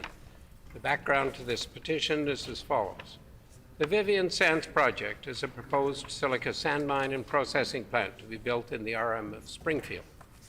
The overall project includes mining claims of over 85,000 hectares, making it the largest claim ever given to a single company in Manitoba's history. It is larger than the city of Winnipeg, which is 46,410 hectares.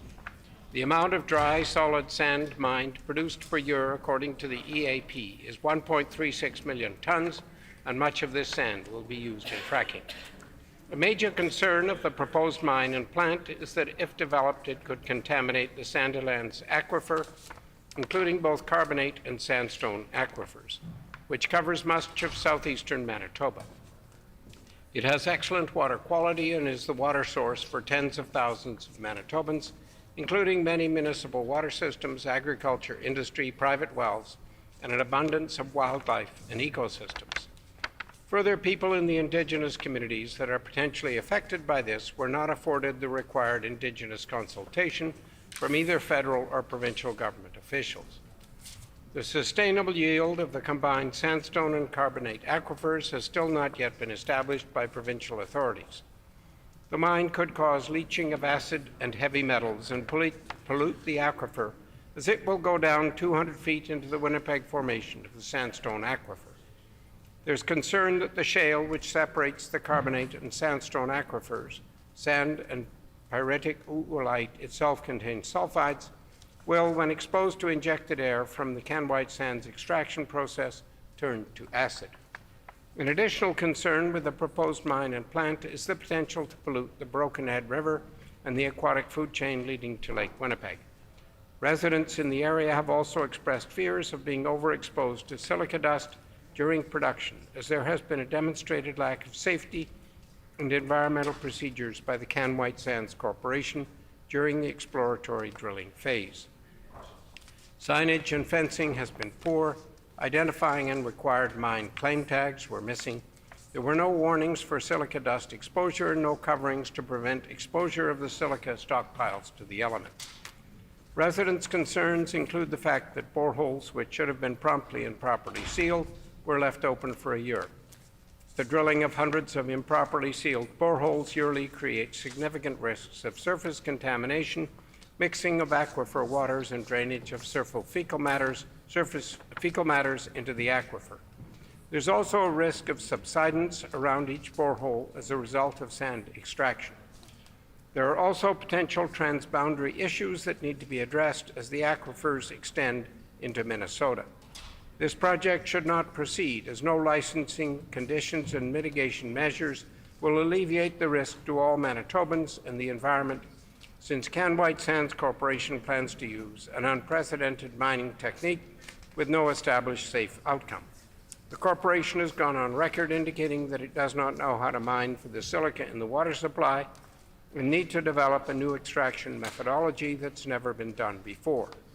Contamination of the aquifers and the environment is irreversible, and there are many surface sources of high purity silica that can be extracted without endangering two essential regional aquifers. We petition the Legislative Assembly of Manitoba as follows: to urge the provincial government to undertake a combined review of the Vivian Sand Facility processing plant and the mining extraction portion of the operation as a Class 3 development, with a review by Manitoba's Clean Environment Commission to include public hearings and participant funding. To urge the provincial government to halt all activity at the mine and plant until the Clean Environment Commission's review is completed and the project proposal has been thoroughly evaluated. Signed by Crystal Lacasse, Mason Marino, Autumn Garana, and many, many other Manitobans. Honourable Member for Tyndall Park. Madam Speaker, present the following petition to the Legislative Assembly. The background to this petition is as follows. Canada's public and private drug plans leave many patients with little or no coverage, resulting in 1 out of 10 patients not taking their prescribed medication because of affordability. It is estimated that pharmacare would save Canadians between $4 billion and $11 billion per year.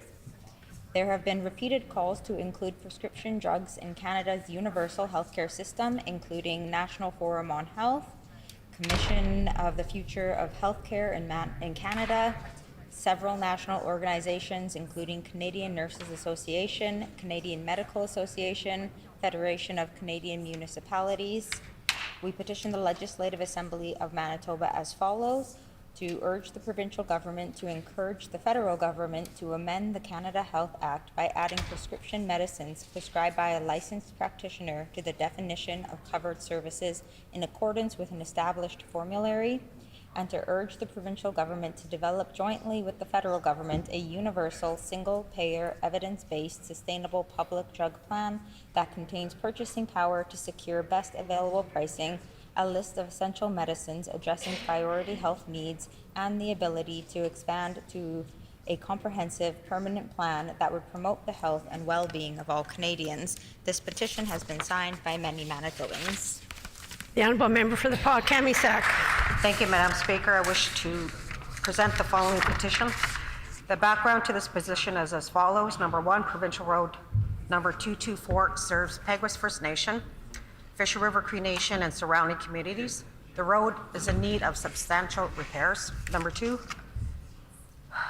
the road has been in poor condition for years and has numerous potholes, uneven driving surfaces, and extremely narrow shoulders. Number 3,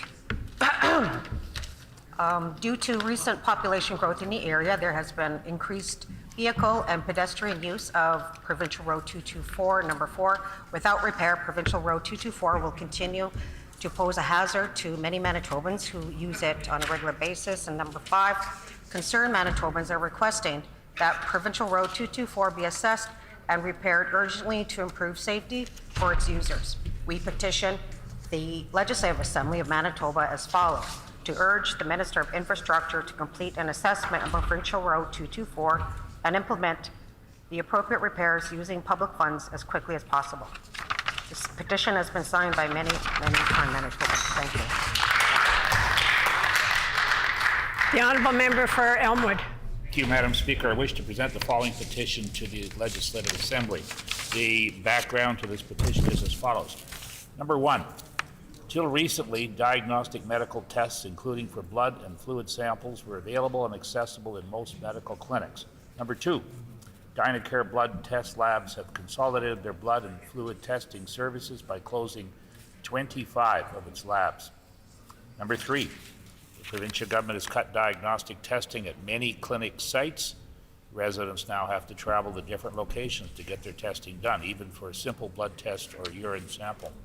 Number four, further travel challenges for vulnerable and elderly residents in northeast Winnipeg may result in fewer tests being done or delays in testing with the attendant effects of increased health care costs and poorer individual patient outcomes. Number five, COVID-19 emergency rules have resulted in long outdoor lineups, putting vulnerable residents at further risk in extreme weather, be it hot or cold. Moreover, these long lineups have resulted in longer wait times for services and poorer service in general.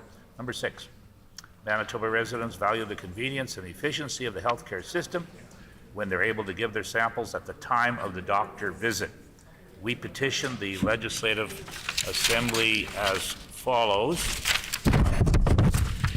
to urge the provincial government to immediately demand Dynacare maintain all of the phlebotomy blood sample sites existing prior to the COVID-19 public health emergency and allow all Manitobans to get their blood and urine tests done when visiting their doctors, thereby facilitating local access to blood testing services.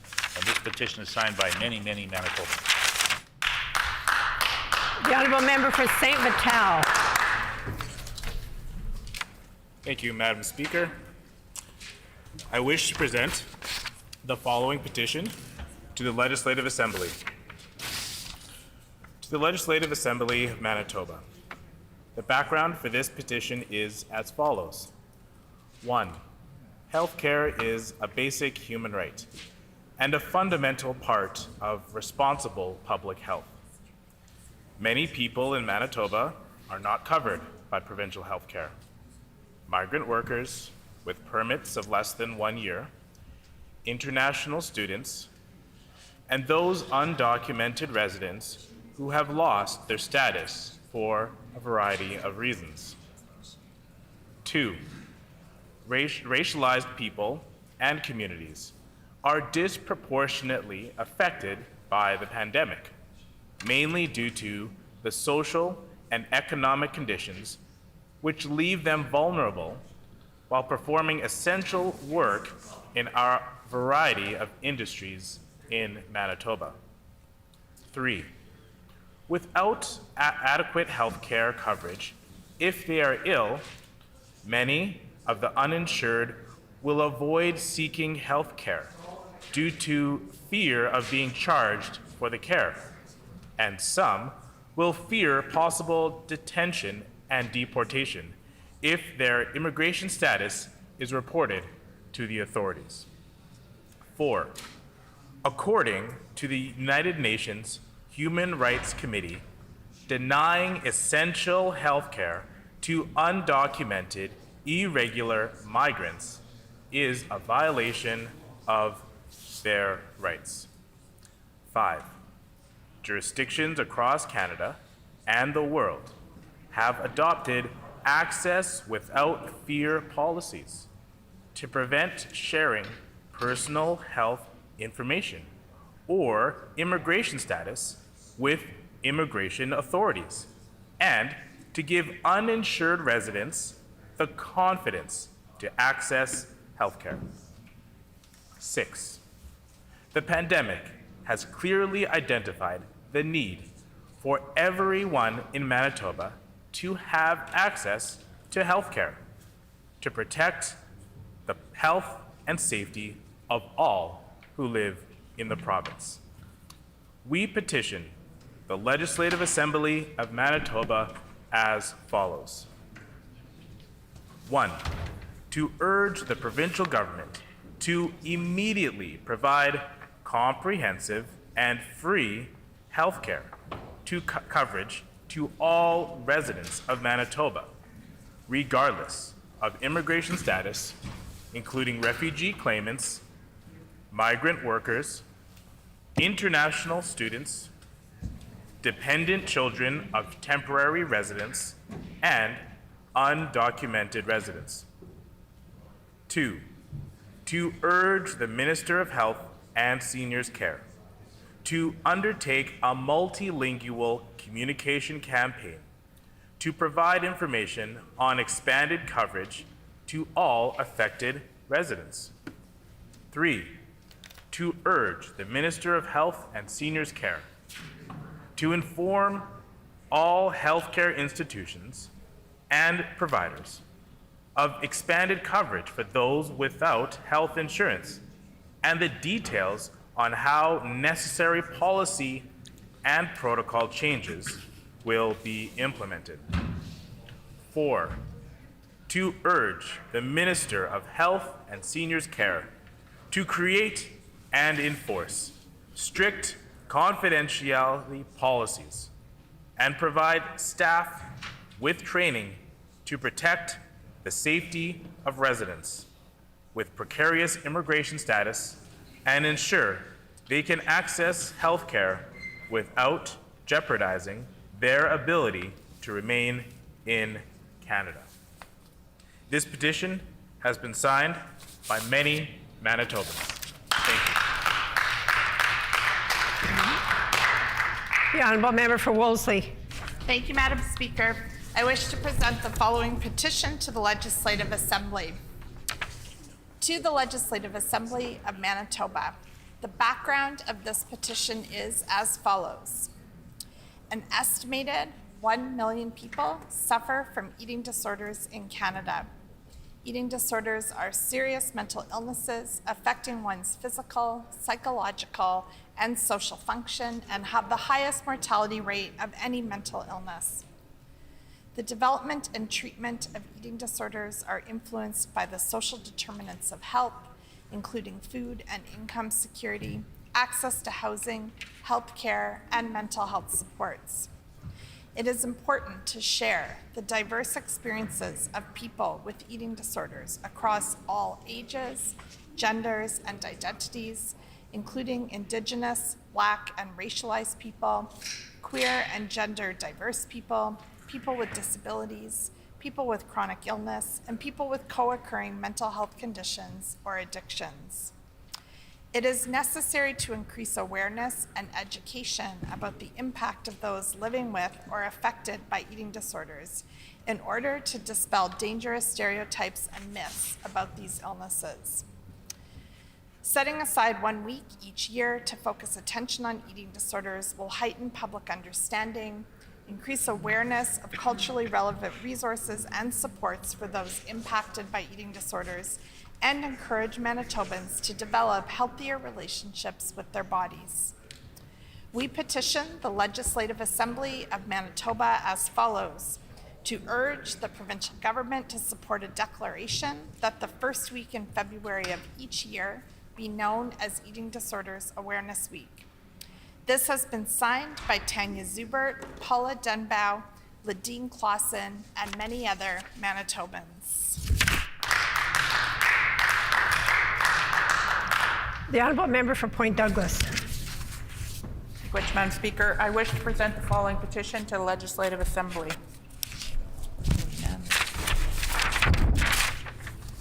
The background to this petition is as follows.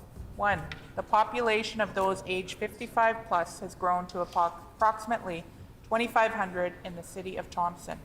2, a large percentage of people in this age group require necessary medical foot care and treatment. 3, a large percentage of those who are elderly and or diabetic are also living on low incomes. 4, the Northern Regional Health Authority previously provided essential medical foot care services to seniors and those living with disabilities until 2019, then subsequently cut the program after the last 2 nurses filling those positions retired. 5, the number of seniors and those living with diabetes has only continued to grow in Thompson and surrounding areas. 6, There is no adequate medical care available in the city and region, whereas the city of Winnipeg has 14 foot care centers. 7, the implications of inadequate or lack of pediatric care can lead to amputations. 8, the city of Thompson also serves as a regional health care service provider, and the need for foot care extends beyond just those served in the capital city of the province. We petition the Legislative Assembly of Manitoba as follows: to urge the provincial government to provide the services of 2 nurses to restore essential medical foot care treatment to the city of Thompson effective April 1st, 2022. And this has been signed by Savannah Brandt, Chris Hempel, Michael Nicole Sash, and many other Manitobans. The honourable member for Concordia. Thank you very much, Madam Speaker. I wish to present the following petition to the Legislative Assembly, and the background to this petition is as follows. Number 1, the population of those aged 55 plus has grown to approximately 2,500 in the city of Thompson. Number 2, a large percentage of people in this age group require necessary medical foot care and treatment. Number 3, a large percentage of those who are elderly and or diabetic are also living on low incomes. Number 4, the Northern Regional Health Authority, the NRHA, previously provided essential medical foot care services to seniors and those living with diabetes until 2019. Then subsequently cut the program after the last 2 nurses filling those positions retired. Number 5, the number of seniors and those with diabetes has only continued to grow in Thompson and the surrounding areas. Number 6, there is no adequate medical care available in the city and region, whereas the city of Winnipeg has 14 medical foot care centers. Number 7, the implications of an inadequate or lack of pediatric care can lead to amputations.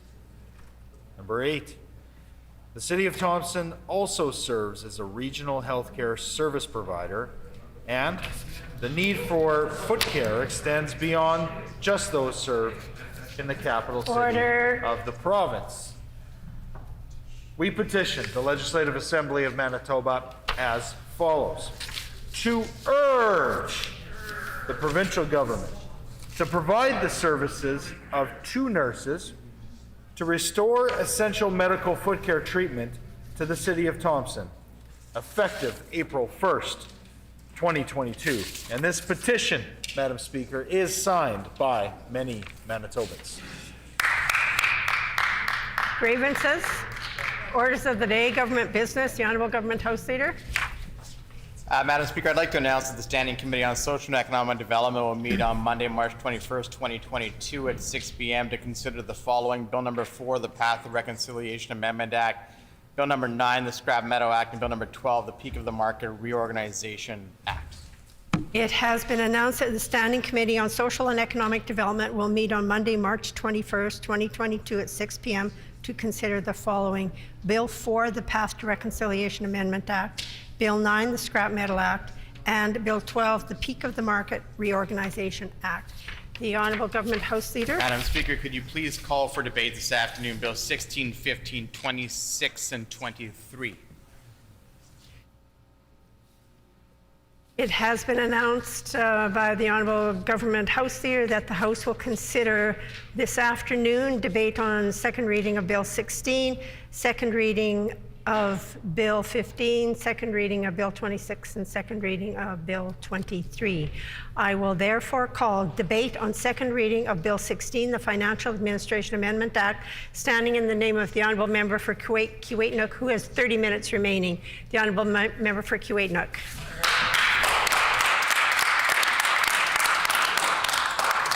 Thank you, Madam Speaker. I think one of the words when we talk about a lot of bills that are being brought before this House, especially in the last 2 years, 3 years of going through this global pandemic, is the word normal. And sometimes you have to wonder exactly what that word may mean when it comes to the operation of government, of just society in general. We've been part of estimates now, Mr. Deputy Speaker, for a couple of years now. And I really don't have a concept of what quote-unquote normal may be.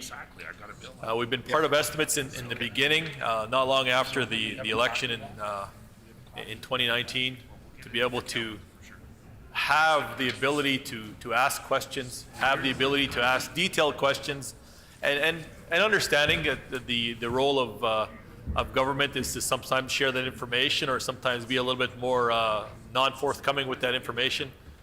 And a lot of times, Mr. Deputy Speaker, it's frustrating. It's frustrating to ask questions and try and hold government to account so Manitobans have the answers. So Manitobans have a true picture of questions that are being asked of opposition, of statements being made by government, of expenditures being done by government, so that Manitobans have a clear understanding of what's going on. And the estimates process is supposed to be able to help that along and help that clarity and give Manitobans that clarity as to what's happening, what's going on each and every day. And Bill 16 makes some changes, makes some amendments, and the government has the argument that it makes positive amendments to the accountability process. And I don't think in reading the bill, in reading the notes of the bill, in hearing and listening to Manitobans, that accountability is more forthcoming. In fact, it's now becoming less and less. And the democratic process that we have here in Manitoba should be one that is increasing that accountability and increasing that more forthcoming, that transparency, to be able to say that I have a question, I want an answer. I have a question as to how my tax dollars are being spent. I have a question as to how this government is going to look after me as a Manitoban. And quite honestly, Mr. Deputy Speaker, that's a part of what the estimates process is designed to do, is to be able to bring out those answers, to bring out those intelligent questions. And Bill 16 and the amendments that are being brought forth is now going to limit that ability. When I spoke about the word normal and saying, what is normal, and albeit being a new MLA here in the chamber, recently elected in the last couple of years, and kind of being an MLA and a member of this chamber through, for the most part, the pandemic, I don't really know what a normal day may be. And I know we want to get to that point, and we want to get to that sense of normalcy, and we are seeing that. We are seeing that even just in the ability in the House here to be able to come and meet in person and have a full complement here in the chamber in person, whether it be virtual or whether it be in person. And in person is the way to go. And there's that disconnect that exists there when we don't have that ability. And the estimates process was no different. So when we went through the estimates process prior to the pandemic, I mean, it was very limited. There was maybe one session of being able to do that, and then we get into the global pandemic, and it became very limited. And the question and the ability to ask questions and get answers and look for accountability and look for transparency got to be more and more limited. And the frustrating thing, more than anything, Mr. Deputy Speaker, is that there was blame brought out during that in terms of there was a lack of transparency, there was a lack of accountability because of the pandemic. And the pandemic is something that is here, and COVID was here. COVID was an impact, COVID was a factor, but it wasn't the driving force to be able to limit transparency and limit accountability. But government choose to do that. They choose to limit the access to information. They choose to limit the questions that were going to be answered. They choose to limit the information that was being shared under the topic of the pandemic. And Bill 16 now tries to do that even more so. When we talked about the estimates process and the ability estimates process, and it was designed to be able to, like I said, share that information. Estimates book got to be, at one point in time, my understanding was fairly thick, fairly detailed. Not everything, mind you. There was still a lot of items in there that were not transparent and not being held accountable. But it was there. And over the course of the last 2 years now, it's become more and more limited. You've gone from estimates books that have, over 100 line items in them to now, a quarter of that. And that's just a telltale sign of the lack of transparency and the lack of accountability on behalf of this government to have to answer questions. And while we went through this pandemic, and while we're still continuing to go through this pandemic, that estimates process got to be even more and more limited.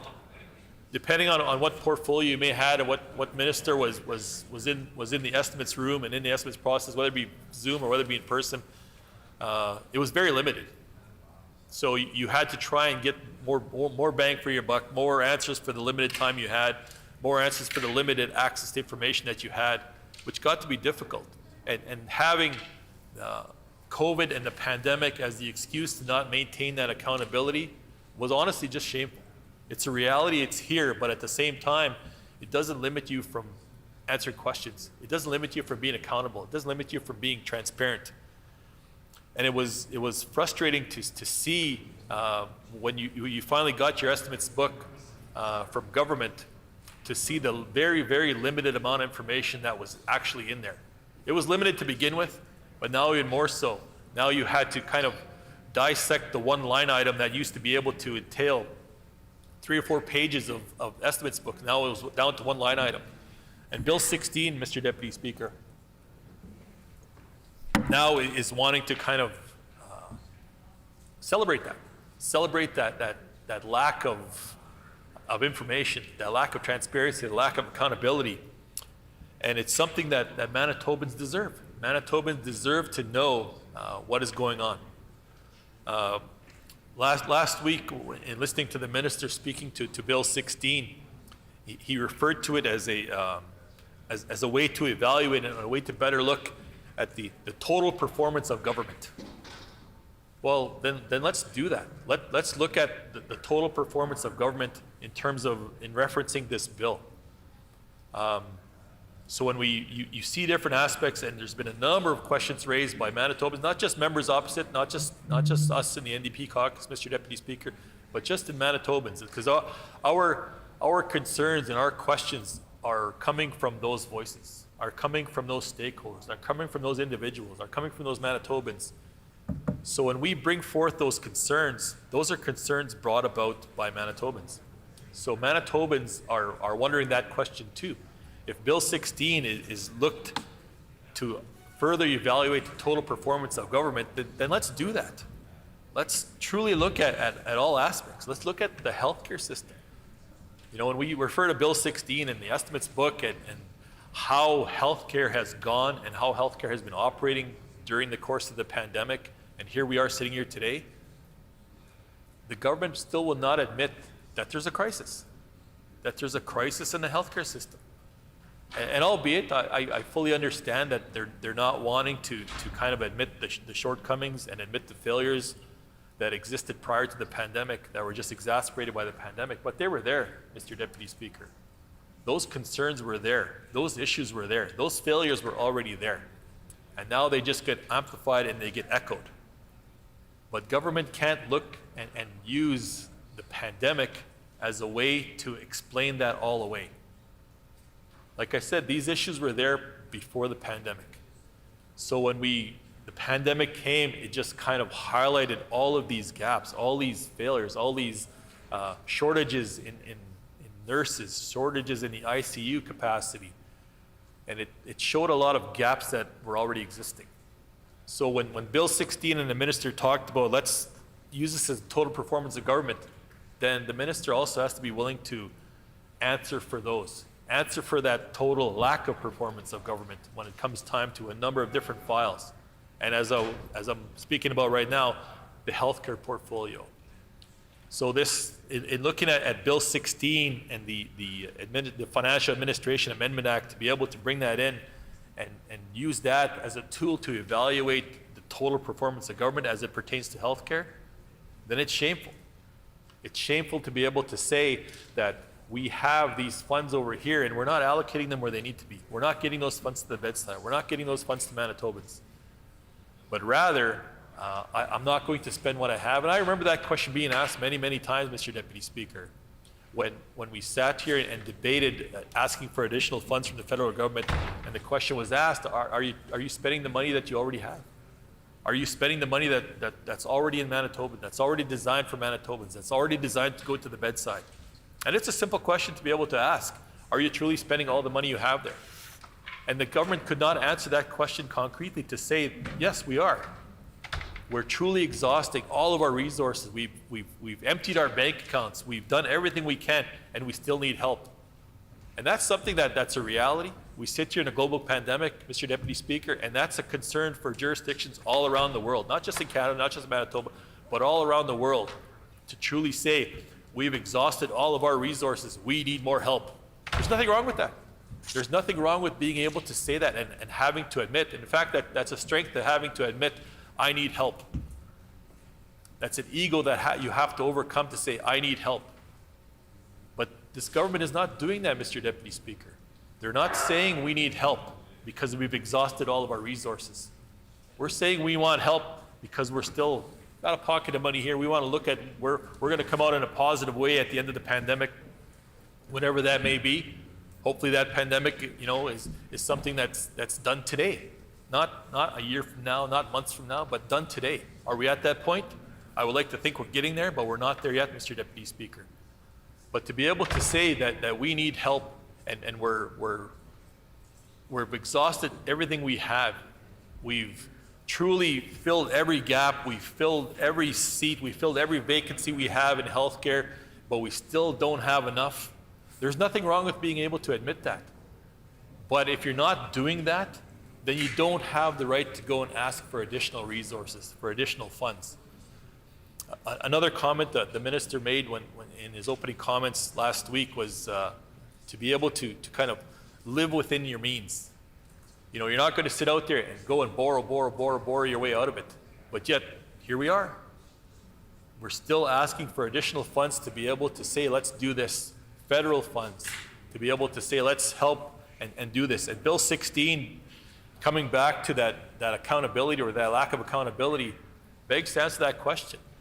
So if your federal counterparts have that question and they're saying, well, are you truly spending all the money you have there? Are you truly doing everything you can? Then fine, here's the resources necessary to help guide you through, to help assist you through. But if you're sitting there hoarding funds and not fulfilling programs and not fulfilling your obligations, then you have to answer the question of why aren't you? Why aren't you doing that? Why aren't you assisting Manitobans and doing everything you can to assist the people of Manitoba, rather than saying you're on your own? We don't have any help from you. There's no nurse at your bedside because we don't have that availability. Yes, you do have the availability. You just have to have that desire and that willingness to fill that. Because you owe it to Manitobans. Manitobans have stepped up and done their part throughout this pandemic. Time and time again, Mr. Deputy Speaker, we see and hear of different individuals, different groups, different communities that are stepping up and doing that. And Bill 16 will now take away that ability of those individuals to say, well, where is my help? Where is my ability? I have a question. And that's unfortunate to be able to do that, Mr. Deputy Speaker. When you have a government that's continually saying one thing and doing another, that's frustrating to be able to take what that government has to say, to take those announcements at what they're worth and the face value of what they are. To be able to say that, we're doing everything we can, we're not going to borrow our way out of this, yet talking about the federal government and criticizing the federal government for borrowing their way out of the pandemic, for borrowing their way out of debt, yet this government is doing the exact same thing. And Bill 16 brings that now to be almost an official way to be able to say that we want to be able to avoid that accountability for any funds that we have. We want to avoid that accountability for any programs that we may want to bring in. The whole basis, Mr. Deputy Speaker, of the estimates process is to be able to ask those questions. And it's become more and more apparent that on a daily, weekly, monthly basis, yearly basis, that accountability is lessening.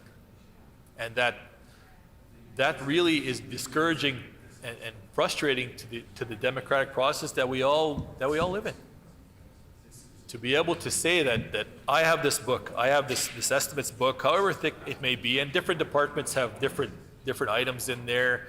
One department may have hundreds of pages, one department may have 50 pages, and to limit that now, if you have a department that has 50 pages, now it's cut down to a quarter of that, then here's a major department in government that now has a 10-page estimates book that now you have to dissect and you have to interpret to be able to expand that to be what it truly should be. And it limits our ability. And is that a matter of privilege? Maybe that's an argument for a different time, Mr. Deputy Speaker, because that affects every individual MLA to be able to do their job here in Manitoba. To be able to say that I have to go to my constituents, my stakeholders, my groups, my individuals, all Manitobans, to say, here's a book that nobody can make sense of. Here's a book that just has one line item that basically describes an entire department. And that's frustrating. So what does that say? That says there's no accountability. There's no way to be able to say with concretely that I can get this answer out of this book. Because then now you have, however long you may have 10 minutes in estimates, you may have 15 minutes, you may have an hour. But now those questions that you can probably go through yourself, get a lot of solutions, get a lot of answers for yourself, get a lot of interpretation as to how that goes. Now you have to, honestly, Mr. Deputy Speaker, waste your time trying to get an answer that should be already given to you. And that's very frustrating to be able to do, and that limits the ability of MLAs to be able to do their job sincerely, to be able to do their jobs thoroughly.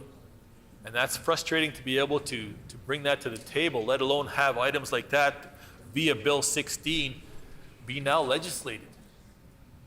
To be able to say and go to Manitobans and say, oh, here's Bill 16. You know what this bill is designed to do? This bill is designed to limit accountability. This bill is designed to limit transparency. How can you go to Manitobans and say that? How can you go to Manitobans and say, oh, I brought forward a bill that's going to limit me having to answer your questions, that's going to limit me having to answer your concerns? And at some point in time, Manitobans will ask, Bill 16? What's Bill 16? Well, that's the answer. That's truly the answer to what Bill 16 is. Bill 16 is to not be accountable, to not be transparent, to be able to say that we're going to limit access to information. And Mr. Deputy Speaker, that's just shameful to be able to say that. We should be going in the opposite direction of this. We should be saying, you know what, we're going to put forth a piece of legislation that's going to enhance transparency. It's going to enhance accountability, not limit it. We shouldn't be having these discussions to say, I'm going to limit accountability. I'm going to limit the information that's being shared. If you don't ask the right questions, then you're not going to get the answer. And Manitobans should not have to look like they're having to interrogate government to be able to say, I just want a simple answer to a simple question. And Bill 16 goes to eliminate that. Bill 16 goes to eliminate that accountability. When the minister spoke in his comments, he talked about living within your means, don't bore you out of the pandemic. Yet, that's exactly what's happening, Mr. Deputy Speaker. And Bill 16 is trying to avoid that accountability for asking all those questions, for asking for more money, for trying to bore your way out of the pandemic and not have to give a reason why. I don't want to live within my means, but I don't want to tell you why I don't have to do that. And that's frustrating. That's frustrating for all of Manitobans to be able to say. And it can't be just attributed to the pandemic, because these issues existed long before the pandemic, and they'll exist long after the pandemic, as you can see by legislation. Legislating away that ability or that inability to share that information. And when a government brings forth a piece of legislation that's going to avoid accountability, is that democracy? No, it's not. Is that accountability? Absolutely not. Is that transparency? Absolutely not. And those are simple questions. Very, very simple questions. We can go to any Manitoban and they'll just ask a question of government, what are you doing here? What are you doing with your dollars? What are you doing with our funds? What are you doing with our tax money? And if you can't answer the question, or you're going to now cite the Bill 16 says I can't share that information with you, Bill 16 doesn't require me to share that information with you, that's just a cop-out, Mr. Deputy Speaker, to be able to avoid that accountability, to be able to now go to those Manitobans and say, oh, by the way, we legislated this away. I don't have to give you the answer. I don't have to share that information with you. Here's a one-line item here that explains why I don't have to share information. You know, are we going to get to the point now, will there be another piece of legislation coming forward later on, Mr. Deputy Speaker, further to Bill 16 that says now estimates book will be one item. There'll be one estimate book for all of government, just to say, boom, there we go. You know, here's the millions and millions of dollars, here's the billions of dollars that are being spent, just one line item, and that's it. No breakdown by department, no breakdown by ministerial department, no breakdown for the programs here in Manitoba, and that's where Bill 16 is leading to, Mr. Deputy Speaker. It's leading to now, under the guise of, you hear the word streamlining, avoiding red tape, eliminating red tape, being able to say we're going to do this. Well, you know what, that's another way of saying we're going to avoid accountability. We're not going to share that information. We're not going to be forthcoming with that information. And Bill 16 is now a step towards doing that. It's a step toward less and less of sharing of information, less and less of accountability, less and less of transparency. And Mr. Deputy Speaker, now when we get to that point of being able to now say we're trying to limit your ability to question, we're trying to limit your ability to ask questions, we're trying to limit our ability to have to share information, ultimately we're having to eliminate and limit the accountability that we have to Manitobans. And in a democratic process, Mr. Deputy Speaker, that's just shameful for a government to want to do that. Let alone think they can do that, let alone think they're able to do that. And Manitobans will see it. Manitobans are already seeing it today. You know, we can sit there and we can talk about opinion polls and pre-election polls and those kind of things. So you're hearing that and you're hearing those voices and you're hearing those concerns. And Manitobans will not be fooled by Bill 16 and throwing out the words Financial Administration Amendment Act and you know all the hype that the government may put on it to be able to say this is a great thing for Manitobans. The reality is it's going to limit your access to information. It's going to limit your ability to ask those questions. It's going to limit your ability to make informed decisions on behalf of your family, on behalf of Manitobans, to be able to say that I can't ask a simple question of government as to where you're spending your dollars. I can't ask a simple question of government to say, what are we going to do? Without having just the ability, because not every Manitoban is inept to be able to say, you know, we're going to go and I can read financial statements, I can dissect all these government contracts, all these government agreements, all these funding announcements. Manitobans just want to be able to ask simple questions and sometimes just get simple answers. And Bill 16 eliminates that ability. It takes that away from Manitobans. It takes that limit to be able to say, I have a question. Why can't you be accountable? Why can't you answer me? So Bill 16 takes that away, Mr. Deputy Speaker. It takes away that ability to hold government to account. And government should be held to account every day. Every single day, Mr. Deputy Speaker. Not just on election day, not just when there's in a global pandemic, not just when they're asking for additional funds in the millions and billions of dollars, but every day. So Bill 16 is a step towards limiting that. It's a step towards limiting that accountability. It's a step towards being able to tell Manitobans that you don't have the right to ask me those questions. You don't have the right to question government. When Bill 16 comes forward, it should be used, and I've heard the word, it's a roadmap. It's a roadmap to be able to say this is how government is going to run. But at the same time, Mr. Deputy Speaker, rather than it being a roadmap, it's actually creating a number of roadblocks. It's now creating a roadblock for Manitobans to come forward and ask questions. It's not a roadmap. There's no, in this bill, in this piece of legislation, there's no easier way for a Manitoban to navigate a system. There's no easier way for an MLA to navigate the system. There's no easier way for an MLA to be able to ask questions on behalf of Manitobans. In fact, it creates roadblocks. It creates roadblocks for MLAs, creates roadblocks for Manitobans to be able to hold government to account. And Mr. Deputy Speaker, and I call, and I'm sure there's a number of Manitobans that over the course of time will watch these debates or read these debates in Hansard or on video, and it'll start raising the questions, and they'll start asking questions. Really, I didn't even know what estimates was. I didn't even know what an estimates book was. And maybe Manitobans will start saying that and saying, well, now I want to ask that question. Now I want to be able to ask about estimates. What is an estimate? Show me. And Mr. Deputy Speaker, we'll show them, and we'll go back years of estimates and years of estimates book, and we'll see it get thinner and thinner and thinner and thinner. And eventually it'll probably go the way of the phone book, where it started off super thick. Now you can barely find a phone book anywhere. And maybe that's what's going to happen to the estimates book, where we'll have a one-line item to say, there's the estimates book for all of government, X millions of dollars, X billions of dollars, that's it. One line, one page. And Mr. Deputy Speaker, in a democratic system that we have here, that just absolutely goes in the opposite direction. In a democratic system, we should be able to say we have questions of government, we're looking for answers. And ideally, in a perfect world, you don't go there demanding answers. Those answers should already be forthcoming on behalf of government. I should be able to ask the question, get the answer. Simple as that. But now, under Bill 16, you're going to ask that question, and you're going to get if you may ask a simple question as to, how much nurses are we short? How much nurses do we need? What fills our need? What funds did you spend on that? What was our pandemic response? What money did we spend on the pandemic? And the government's answer will just be, oh, here's the big dollar amount. You figure it out for yourself. I don't have to be accountable to you. I don't have to share this information with you.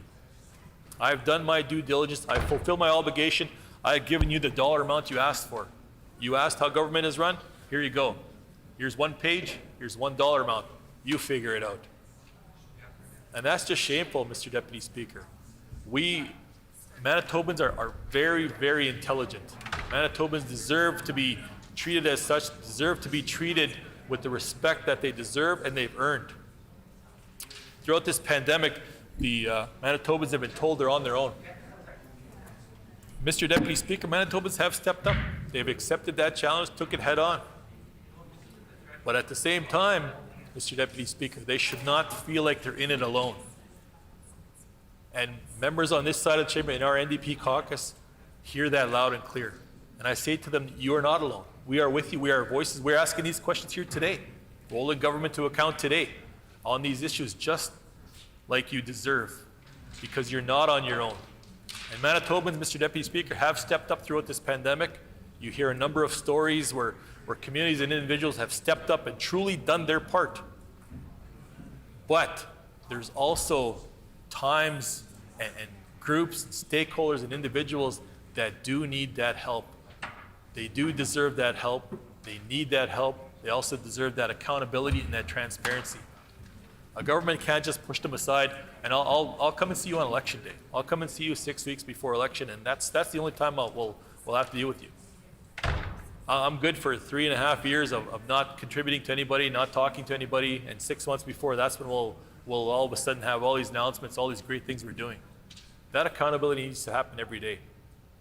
And Bill 16, Mr. Deputy Speaker, is a step towards taking away that working together, taking away that ability to be able to say, here we go, here's our information.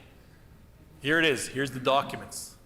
Here's the estimates books that's bigger than ever. It's now 1,000 pages long because I put every single line item in that estimates book that it could possibly think of. But instead it's going the opposite way. It's getting thinner and thinner and thinner, less and less information available, less and less ability for MLAs to do their jobs. And like I said, Mr. Deputy, is that a matter of privilege? Maybe that's something that's taken up. But when Bill 16 comes forward, it's going in the opposite direction. It's being regressive, it's not being progressive. And it's unfortunate to be able to say that under Bill 16, Manitobans' voices are being silenced. Thank you, Member's Mr. time has expired. The honourable member for Union Station. Thank you, Mr. Deputy Speaker. I am very grateful for the opportunity to ever rise in this House and put some words on the record on important issues, but certainly I'm very much grateful to put some words on the record in regards to Bill 16. I think I want to start my remarks by stating what you probably already know, Mr. Deputy Speaker, certainly what every member on this side of the House is well aware of. I think the vast majority of Manitobans certainly understand, is that unfortunately, Manitobans generally just don't trust the PCs to manage any finances. Yeah. They don't. And that is not a criticism, it's just a literal observation.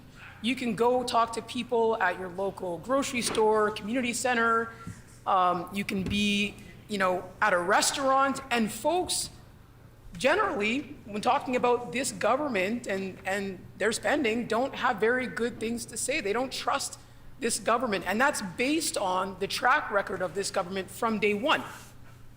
But what I'm going to focus on in regards to Bill 16 is what's going on in healthcare. And I'm going to talk a bit about the constituency that I very proudly represent, Union Station. So, there's a narrative that is pretty prevalent now, that is that the government has been cooking the books. And I haven't heard that sort of language used so much as when I've, since being elected in reference to this government. They cook the books.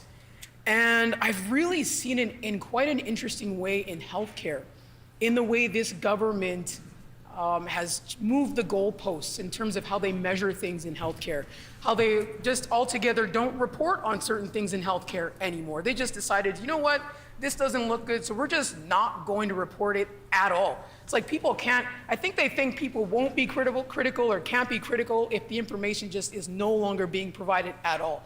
They were wrong. People are smarter than that.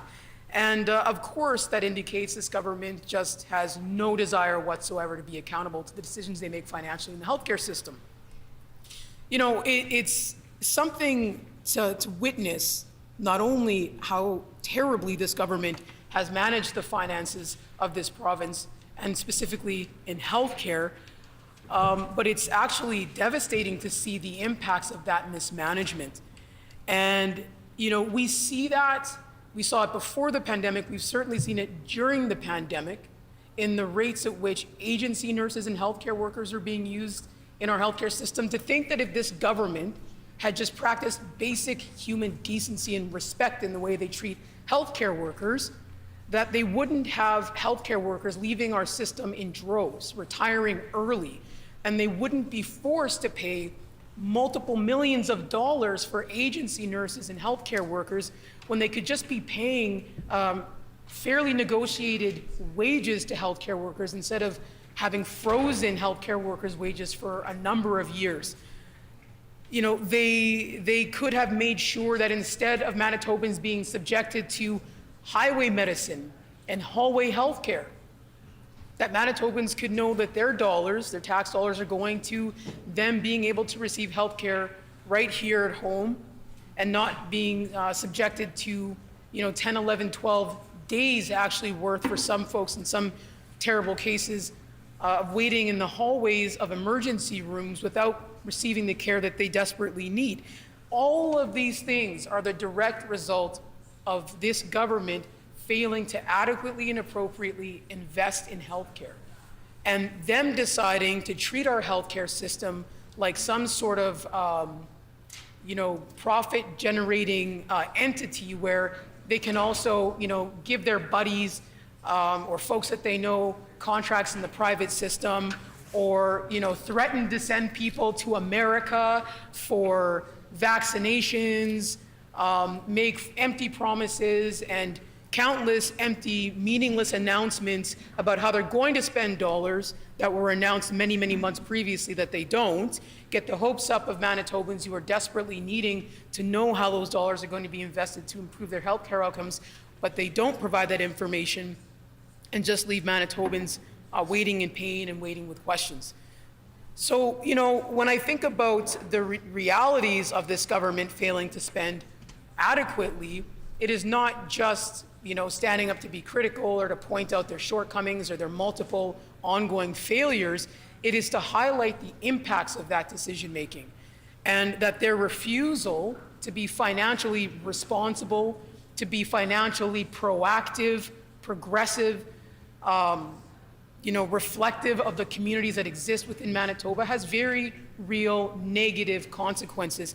And in fact, costs our healthcare system and all of our systems more money. That's the thing that I really have a hard time wrapping my head around, Mr. Deputy Speaker. There is countless evidence, there is research from across the globe, from jurisdictions with comparable populations to Manitoba and Central Canada.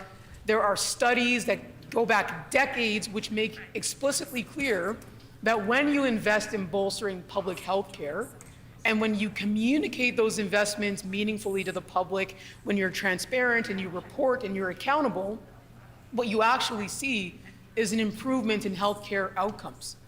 That when you invest at early levels of intervention, so when children are young, when you invest in making sure that parents who are giving birth have good prenatal health care, when you invest early and meaningfully in that way, what you actually do is not only improve outcomes, but you actually reduce the burden of costs on the healthcare system. That has been long proven. We also know, based on evidence, that jurisdictions that invest and focus primarily on bolstering private healthcare services, creating what some folks would call an American-style healthcare system or two-tier healthcare system, you also harm healthcare outcomes. That we actually know that increases the burden on the public healthcare system in terms of human resource and in terms of cost. And so, with all of that information available, with all of that data available for decades, all of that information being very clear, this government somehow, some way, has consistently made the decision to do the opposite of what makes sense in terms of healthcare responsibility and improving outcomes, and in terms of financial responsibility. And it begs the question, what is it about this government that makes them so resistant to doing what makes common sense? I mean, I think we all saw pretty plainly that the former Premier Brian Pallister didn't really give two hoots about what anybody else thought or said. He had an agenda, he had a mission, that was all that mattered. But I think what Manitobans are seeing very clearly now is that that man didn't act alone. That the former Premier Brian Pallister could not have achieved the monumental mess he made of our healthcare system and other systems without the full support and participation of his entire caucus, certainly his cabinet. And I think that is very obviously, why we can see now that the current premier seems completely unable to shift, to pivot, which is a word I've learned, is used a lot here in this realm. She's been unable to pivot at all from the previous agenda because, quite frankly, she was championing it. Every single member across the way was championing it. I mean, I saw that every time the former premier would get up and say something ridiculous or offensive or problematic or nonsensical in terms of how we're actually going to improve the healthcare system. They'd all get up, and sometimes they actually stood up like an ovation and would just clap and clap and clap and clap and clap. It was totally surreal. But now I understand that that wasn't just performance, it was actually commitment. They really believed in all of that, and they still do, which is why we continue to see terrible decision making in terms of finances. I was dismayed, last estimates, when the book that I received was, pretty much, you may not believe me, because how can the biggest budget in government have an estimate book this thin? But quite literally, Mr. Deputy Speaker, I realize I'm not supposed to use props. I apologize for that. But I just wanted to make sure what I was communicating was very clear, that It was Order. Yeah, just for the sake of Hansard, it is a breach of the rules to use a kind of prop of whatever kind. So member's correct, but the honourable member for Union Station does have the floor. Thank you, Mr. Deputy Speaker. And for the sake of those in Hansard, I just held up the order paper, which is a very thin document that is about the same size as the estimate book I received last time around. And quite frankly, I was surprised. I was confused. I thought a mistake had been made. It was that thin. It went from being previously about 145 pages to being barely 32 pages.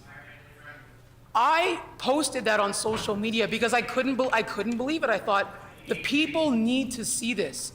And the response from people, not just from the constituency that I represent, but the response from constituents throughout the province was utter disgust.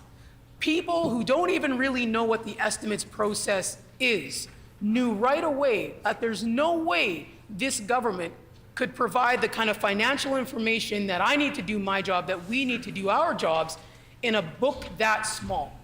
And people ask me, like, what is their play here? Why are they doing this? Why are they making it impossible or difficult for you to get the information that you need to hold this government accountable about the way that they're investing, in their case, not investing meaningfully in healthcare? And all I could say was, you know what, look at their past behavior. This is a government that has no desire to be transparent. This is a government that doesn't believe Manitobans deserve the answers to their questions about decisions that are made in terms of the finances of this province.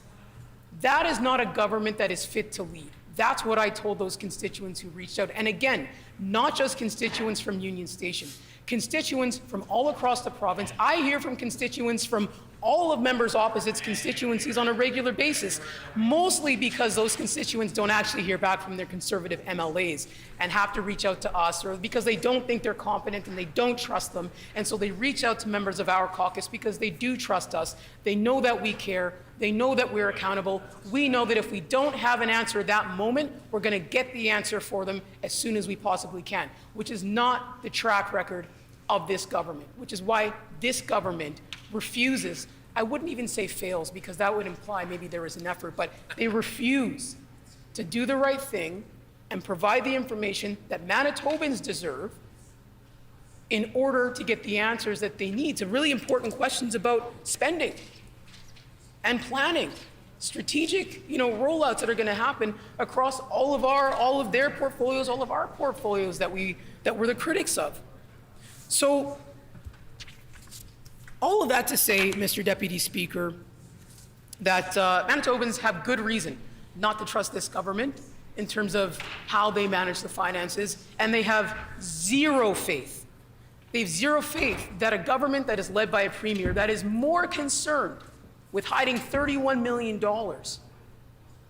than actually working on addressing the departments within her government, working at actually meeting the needs of the financial needs of Manitobans. We see that they don't care about that. They know that they can't trust this government, unfortunately, because, there's a lot that we can be critical and we will be critical of as opposition. A strong opposition does that and holds this government and holds a government to account. But there are some areas where I think we all can say, like, we don't want to have to be critical about certain things. We don't want to have to push this government to call an independent, expert-led public inquiry into their handling of the pandemic. This government, if it were proactive, would have already done so. Right? That's a reasonable decision to make. It's an important decision to make. And it is because this pandemic has devastated families across this province.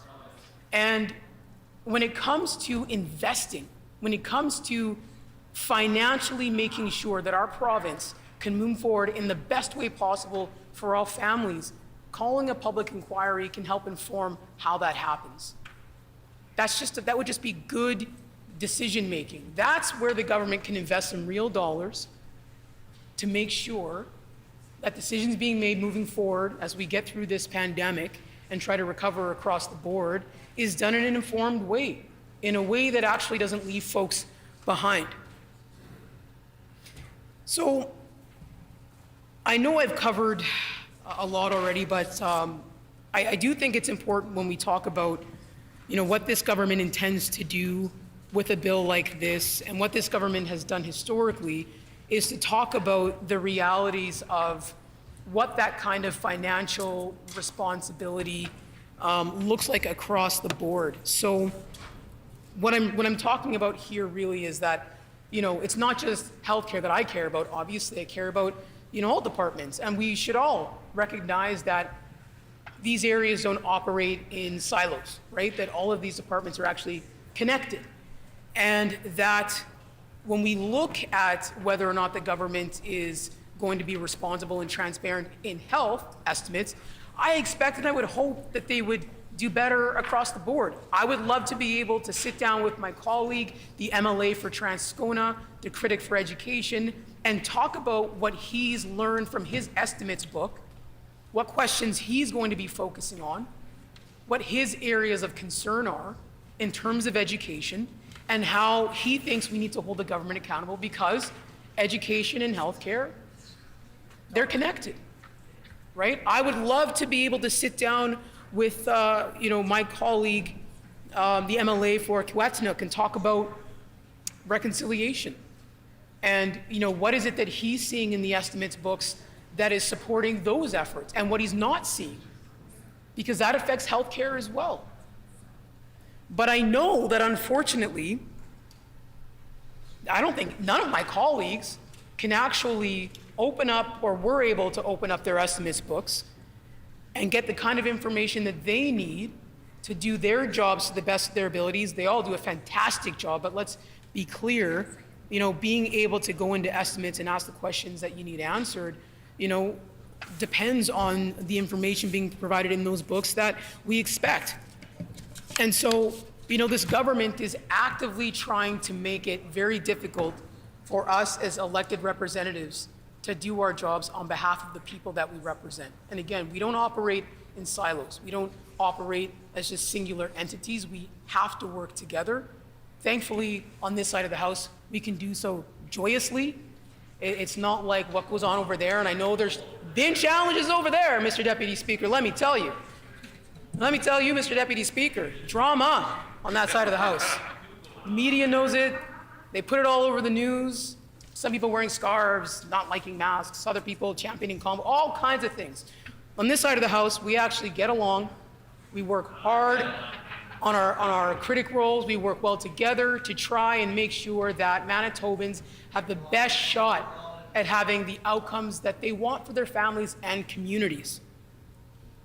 And Mr. Deputy Speaker, while members opposite choose to heckle me when I talk about that, what they should really be doing is hearing what I'm saying and reflecting on it deeply. Because this does affect the people that we all represent. They should take that very seriously.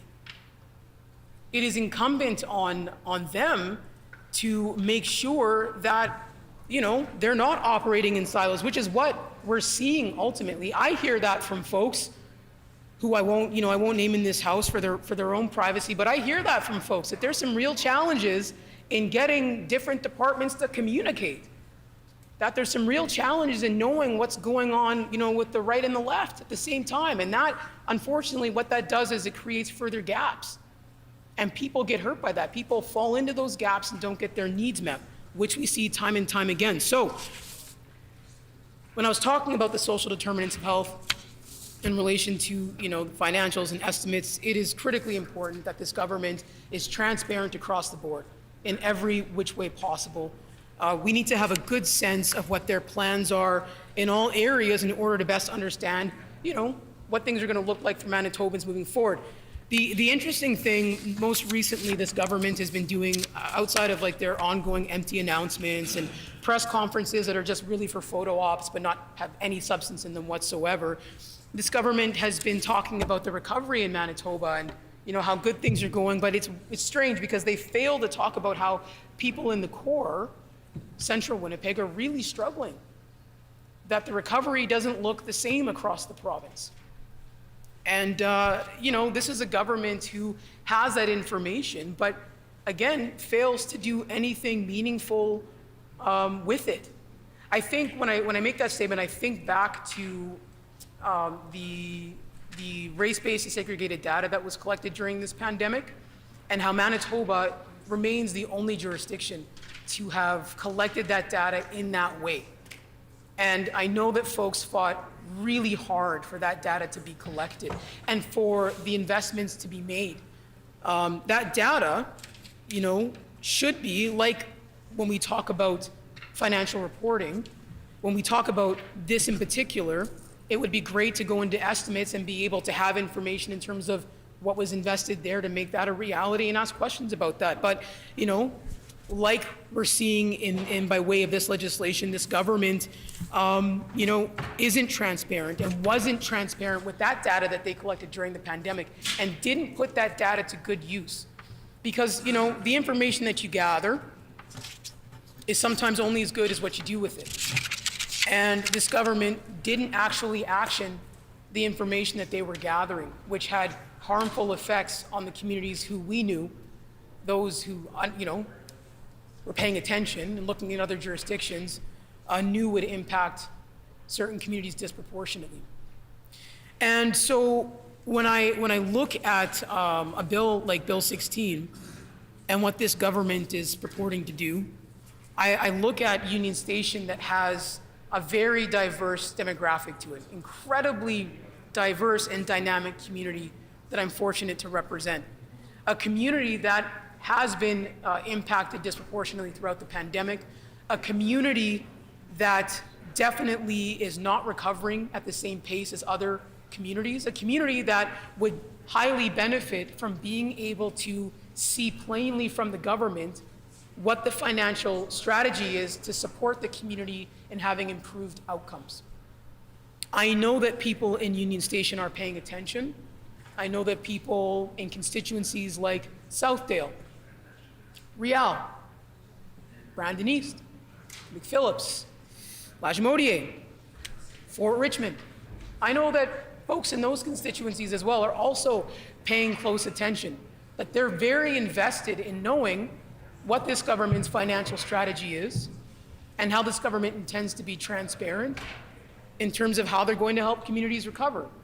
And, we can't act like folks who live in Fort Richmond don't care about folks who live in Union Station. They do.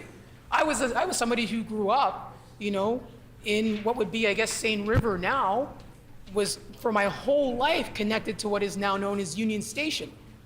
So I can tell you that there are folks living in all different places. I got an email actually just on Friday from a gentleman who lives in, I think he lives in Portage La Prairie, but he has a brother and his mom, who's 93 years old, who live in downtown Winnipeg, who live in Union Station. He is highly invested in the decisions that are made by this government. He's asking questions about how is this government going to be transparent? How are they going to report on the decisions that they're making that are directly affecting his mother and his brother? I was grateful he reached out. And my point is that across the province, regardless of where we live, we are connected and people are paying attention.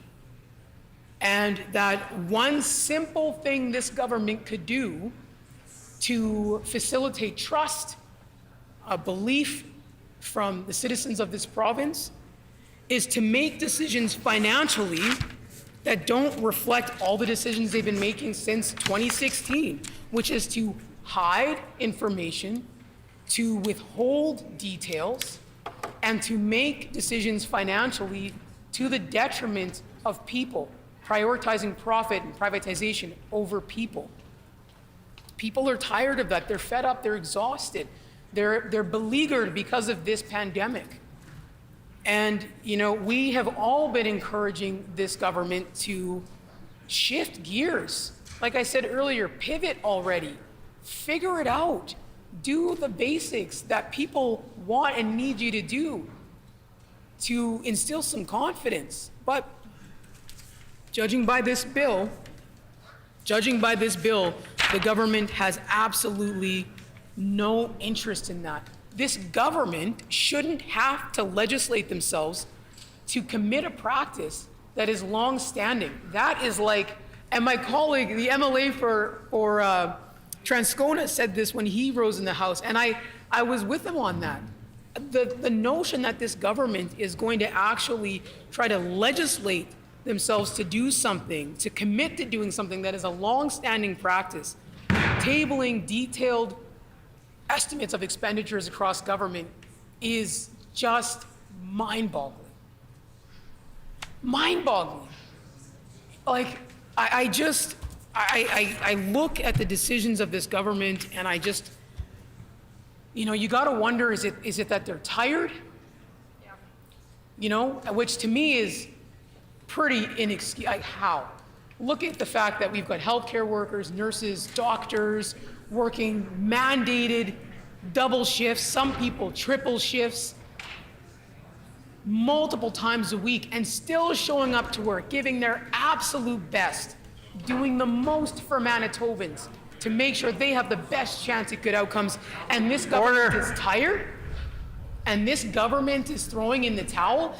This government tells Manitobans they're on their own, and then backs that up with pieces of legislation that reflect that this government has basically given up on the constituents they're meant to protect and they're meant to represent in this House. It's unbelievable to me. It's unbelievable to me that any member on that side of the House could get up, leave their homes, go out in their communities, look people in the face when that's their attitude. And it's reflected in the bills they bring forward. And it's reflected in their decision-making, in their flippant and disrespectful coulda, woulda, shoulda, or coulda, shoulda, woulda. I'm not quite sure what the line is. I think I almost had it. You get my point. That is the behavior of a government that thinks they can coast. That is the mentality of a government that takes for granted the responsibility that they were given and entrusted with. And Mr. Acting Deputy Speaker, when this government brings forward pieces of legislation that make really clear that they're not changing their ways, that they're committed to moving ahead, full steam ahead, with the agenda that was initiated under Brian Pallister, when they make statements publicly making very clear that they don't care that Manitobans are watching, they don't care that Manitobans are hurting, they don't think they're accountable to anyone. They stand up in the House and they respond to our question period questions as if it's like some joke. They don't care that we're bringing forward these questions on behalf of the people that we represent, on behalf of people who really need answers.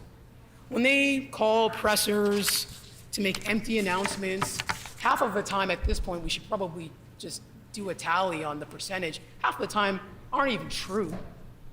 Going out and having pressers announcing that they're gonna send teachers to America to get vaccines and talk about $50 million to address a surgical and diagnostic backlog that only continues to grow, that affects 10% of the population here in Manitoba, that I hear from constituents in Union Station about on a daily basis.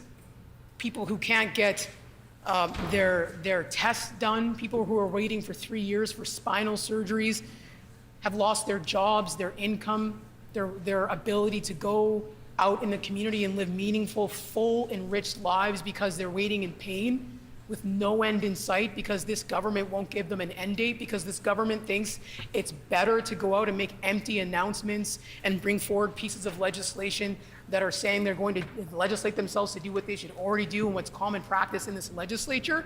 It is embarrassing. It is disgraceful. It is unacceptable. And again, Manitobans see it for what it is, which is why Manitobans are organizing and they are excited for the opportunity to get this government out and to elect a government that puts people first, that believes in accountability, a government that listens to the experts, listens to frontline workers, that understands that investing meaningfully in healthcare and across all areas that address the social determinants of health is better for everyone as whole people and health-wise, but certainly better fiscally as well. I look forward to that opportunity, Mr. Acting Deputy Speaker, as do my colleagues and I. Thank you for the chance to rise in the House today.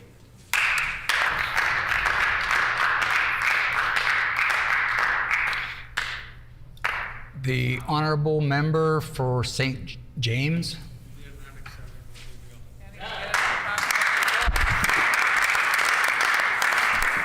Thank you. Glad to have an opportunity to put a few words on the record. It appears that the folks across the way here have no interest in speaking in support of their own bill. I think that's quite telling. Not a single speech we've heard here today from anyone.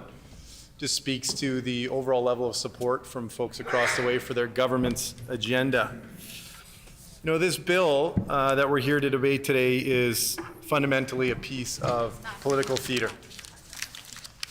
It's political theater through and through, and it's about trying to help this government create some sense out there in the public that they are financially responsible. That's what this bill is for.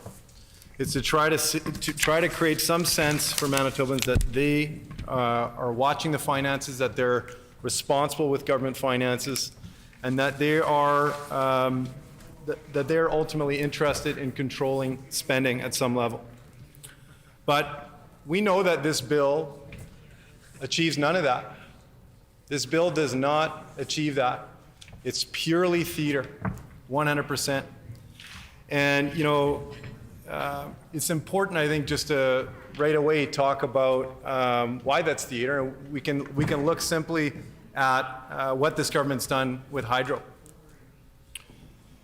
You know, the bill, of course, focuses specifically on raising hydro's debt and ensuring that it's limited. But, you know, this government's attempt to try to create an appearance of wanting to manage hydro's debt or be financially responsible rings hollow.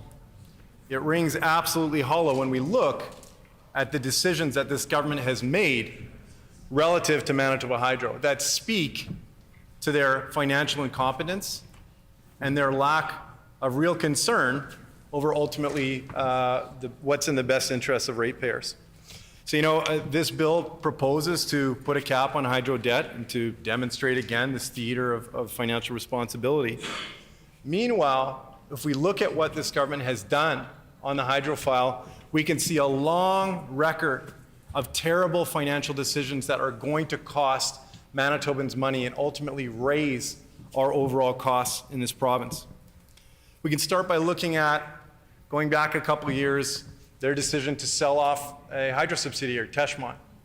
That was a decision that ultimately will lead to reduced profits for Manitobans, reduce revenues for hydro. We know that that subsidiary was a profit-making entity that was helping Manitoba Hydro's revenues, helping to keep rates low. But for some reason, this government made a decision to support the hiving off of that subsidiary, the selling off of that entity. And in making that decision, ultimately stopped revenues from coming back to Manitobans, stopped Hydro's ability to contribute to paying down the debt with profits that were being made from that subsidiary. And this government, I know, feels shame relating to that decision because often when it comes up, they scoff and they yell, but that is one really terrible example of this government's poor decision-making, poor financial acumen, and the kind of, frankly, poor decisions that Manitobans have come to expect from them. Another real concern that we can point to in terms of this government's lack of financial responsibility, again, demonstrating that this bill is fundamentally a hollow attempt at creating an appearance of financial responsibility, is that they have increasingly, over the last 6 years of their being in government, continued to increase the percentage of hydro employees that are contract employees. So, you know, if we go to job sites around this province, we can see that you look at the license plates on hydro job sites, And IBW leadership will share story after story about what they're seeing in terms of this increased trend of seeing more and more out-of-province workers instead of Manitobans having an opportunity to go to work and support our economy here at home. This increased reliance on contract labor. That costs Manitobans more money. And that percentage of work that's being done ultimately by contract workers for hydro continues to grow. It continues to expand. And the question needs to be asked, if this government wants to be perceived with this bill to be a government that cares about the finances of this province, why are they, for example, here, when it relates to getting the job done and helping to ensure Manitobans can have access to reliable power, why are they continuing to, again, cut hydro employees, cut services for Manitobans, and move towards this reliance on contract labor? That's an example of poor financial decision making. Contract labor for hydro costs us more money. It costs Manitobans more money. It will add to the debt of hydro. So their decision making and the actual things we're seeing them do on the ground, not this political theater, this grandstanding with this bill, which again, as many have written about, and we've seen articles in the Free Press and elsewhere speaking to this bill achieves nothing in the way of increasing the actual management of our overall debt. It does nothing except it puts forward this theater while the government actually takes actions in reality on the ground to make our financial situation worse. And contract labor at hydro is a really embarrassing example of that. That needs to be brought under control if we want to help Manitoba Hydro's finances and ultimately the finances of this province. You know, we have seen with this government them cause a strike that ended up costing Manitobans a whopping $18 million.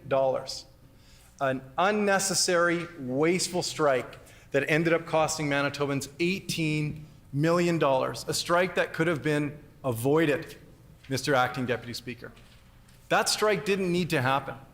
We did not need to have IBW workers walk the picket line.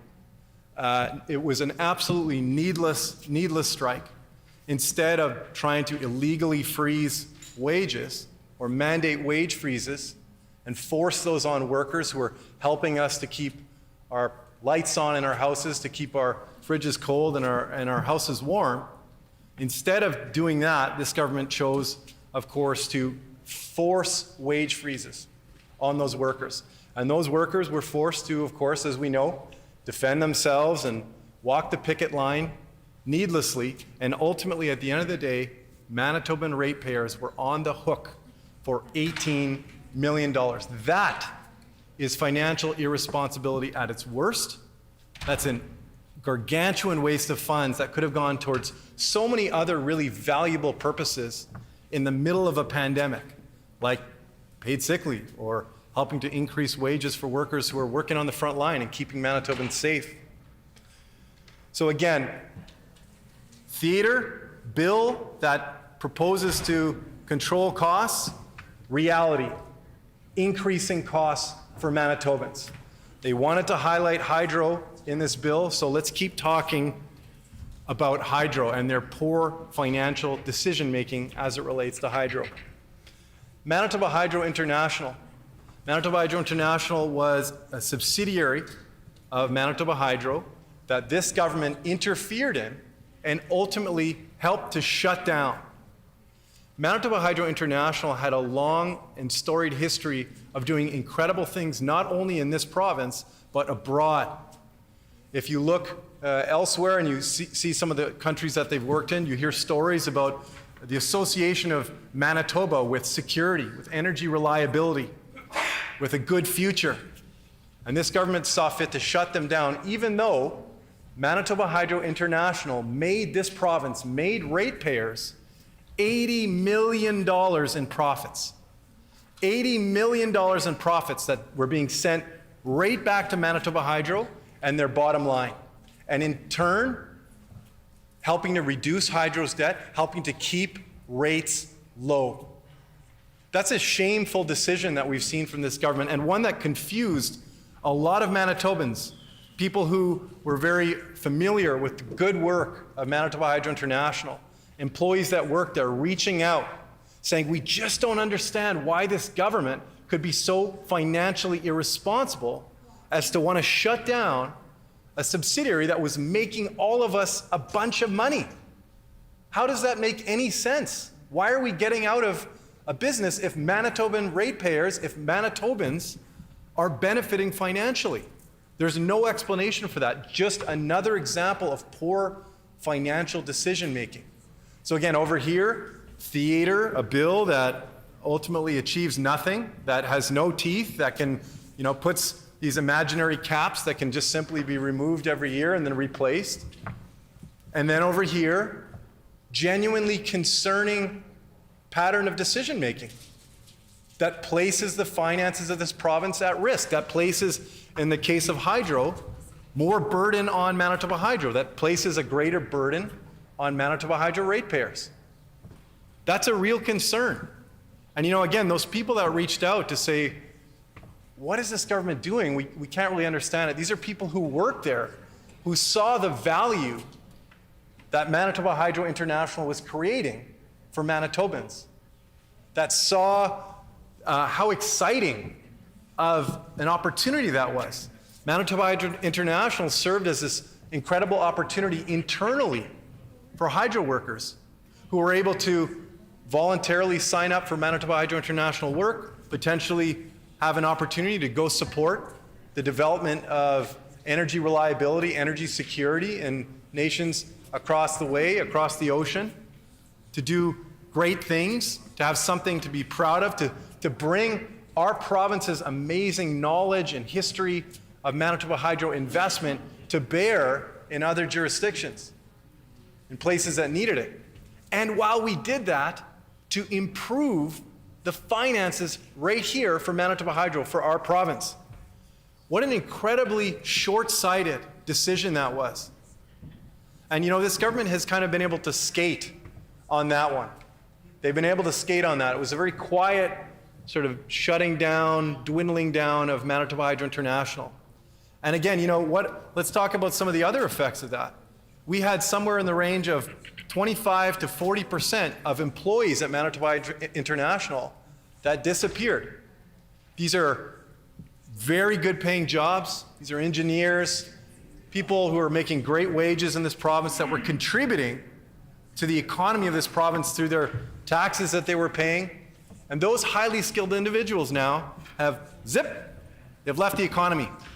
They've gone to Stantec in Toronto. They've gone to offices in Vancouver. They've gone to firms in Calgary. Again, what kind of economic management is that? This shrinking down of our pool of taxpayers, shrinking down of our pool of professional jobs. Why on earth would we eliminate good paying jobs that help to contribute to our provincial economy, to ultimately the well-being of all of us? That makes 0 sense to me, Mr. Acting Deputy Speaker. 0 cents.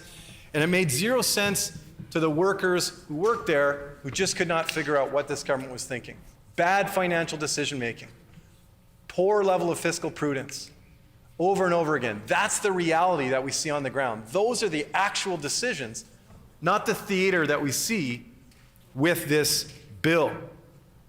Again, they wanted to focus on hydro finances in this, so it bears focusing down on the decisions that they've made relating to hydro. And another really important one is one we're seeing them bragging about as of late, which is ultimately the decision to give away management and the ability to profit from our collectively owned Manitoba Hydro fiber optic assets. We've seen this government brag brag is one way of putting it. We've seen them announce that they've partnered with an out-of-province company who happens to be owned, by the way, by a hedge fund based in the US. We've seen them partner with this company to ultimately overtake and to take ownership over our publicly owned asset that fiber optic cable, what amounts to probably hundreds of millions of dollars worth of investments. Those are investments that belong to you, Mr. Acting Deputy Speaker, and they're investments that belong to every single member in this House. That belongs to all of us, that infrastructure. And what have we seen? We've seen announcements that celebrated the giving away of a huge profit-making opportunity. You know, that fiber optic network, that infrastructure, up until this government gave it away, was governed by Manitoba Hydro Telecom, which is a subsidiary of Hydro that we can all, again, be very proud of in this province. They did incredible work of helping to expand access to broadband in this province, to regions of the province that didn't have access to it. That was a Hydro subsidiary making money for Manitobans, making money for Manitoba Hydro, keeping our rates low, reducing Hydro's financial debts. Unbelievable benefits to this province that were being brought forward by Manitoba Hydro Telecom. But this government saw fit to hand those over to a private company from outside of Manitoba that's owned by an international hedge fund or by a US-based hedge fund. Let that sink in. So here we've got a bill that purports to, you know, demonstrate their financial responsibility, that they care apparently about the finances of the province. And then again over here, another example of terrible fiscal decision making, of giving away dollars to a company from outside of Manitoba which is owned by an American hedge fund. Instead of having those dollars, those profits come back to us. That is an embarrassing indictment of this government's decision making, of their financial irresponsibility. And you know, I don't think we've heard the end of this particular deal because, as I understand it, things aren't quite settled yet with this out-of-province company. This deal is still in motion. And you know, it's clear that at the end of the day, this government is in the process of giving away a great amount of wealth. And we need to watch them very carefully. We need to watch them very carefully because we can see over and over again that they're taking assets that belong to us, that we're profiting from, that we all own as Manitobans, we can be proud of, and giving them away so another company, a private company, can make dollars off of us. You know, again, we got to say the more bad financial decision making within the hydro space here. I'll point to yet another example. Their massively wasteful investment in the Brad Wall hydro inquiry. Again, a massively wasteful investment that brought no insights to us as Manitobans, that simply was used to create partisan attacks. They hired their friend from, you know, an ex-conservative premier. By the way, the second conservative premier that they hired in a row for this hatchet job that had been put together. And ultimately, surprise, surprise, the second conservative premier in a row that was hired to do this, analysis of the decisions that had been made by the last NDP government, turned out to not really provide a lot of insight. Not a lot of insight in that document. And unfortunately, Manitobans were on the hook for about $2.5 million. Again, that's a huge amount of money to spend on a review that didn't bring a lot of value to Manitobans. Another example of the financial irresponsibility that we've seen from this government. And you know, the entire attempt to again highlight Hydro's debt, to really put this toothless law forward, which is an attempt in a way to try to criticize previous NDP government investments in Hydro, also doesn't really make sense to me, Mr. Acting Deputy Speaker.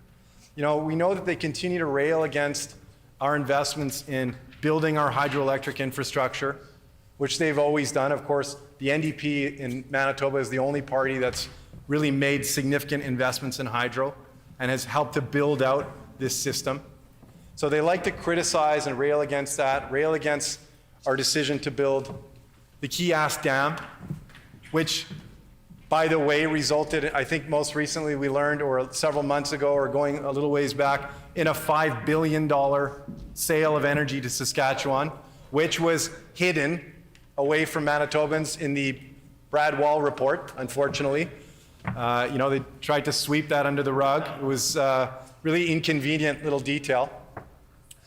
So we know that, that those decisions which they criticize have already started to bear fruit. And we know in a world that's going to be increasingly energy insecure, a world where we're seeing energy prices skyrocket and, jurisdictions around the world are looking for cleaner energy options. Manitoba, thanks to those Manitoban NDP investments, is going to be incredibly well positioned going forward. I'm hearing snickering across the way. It's not a surprise because this government just likes to snip, chop, cut, shrink, make everything smaller.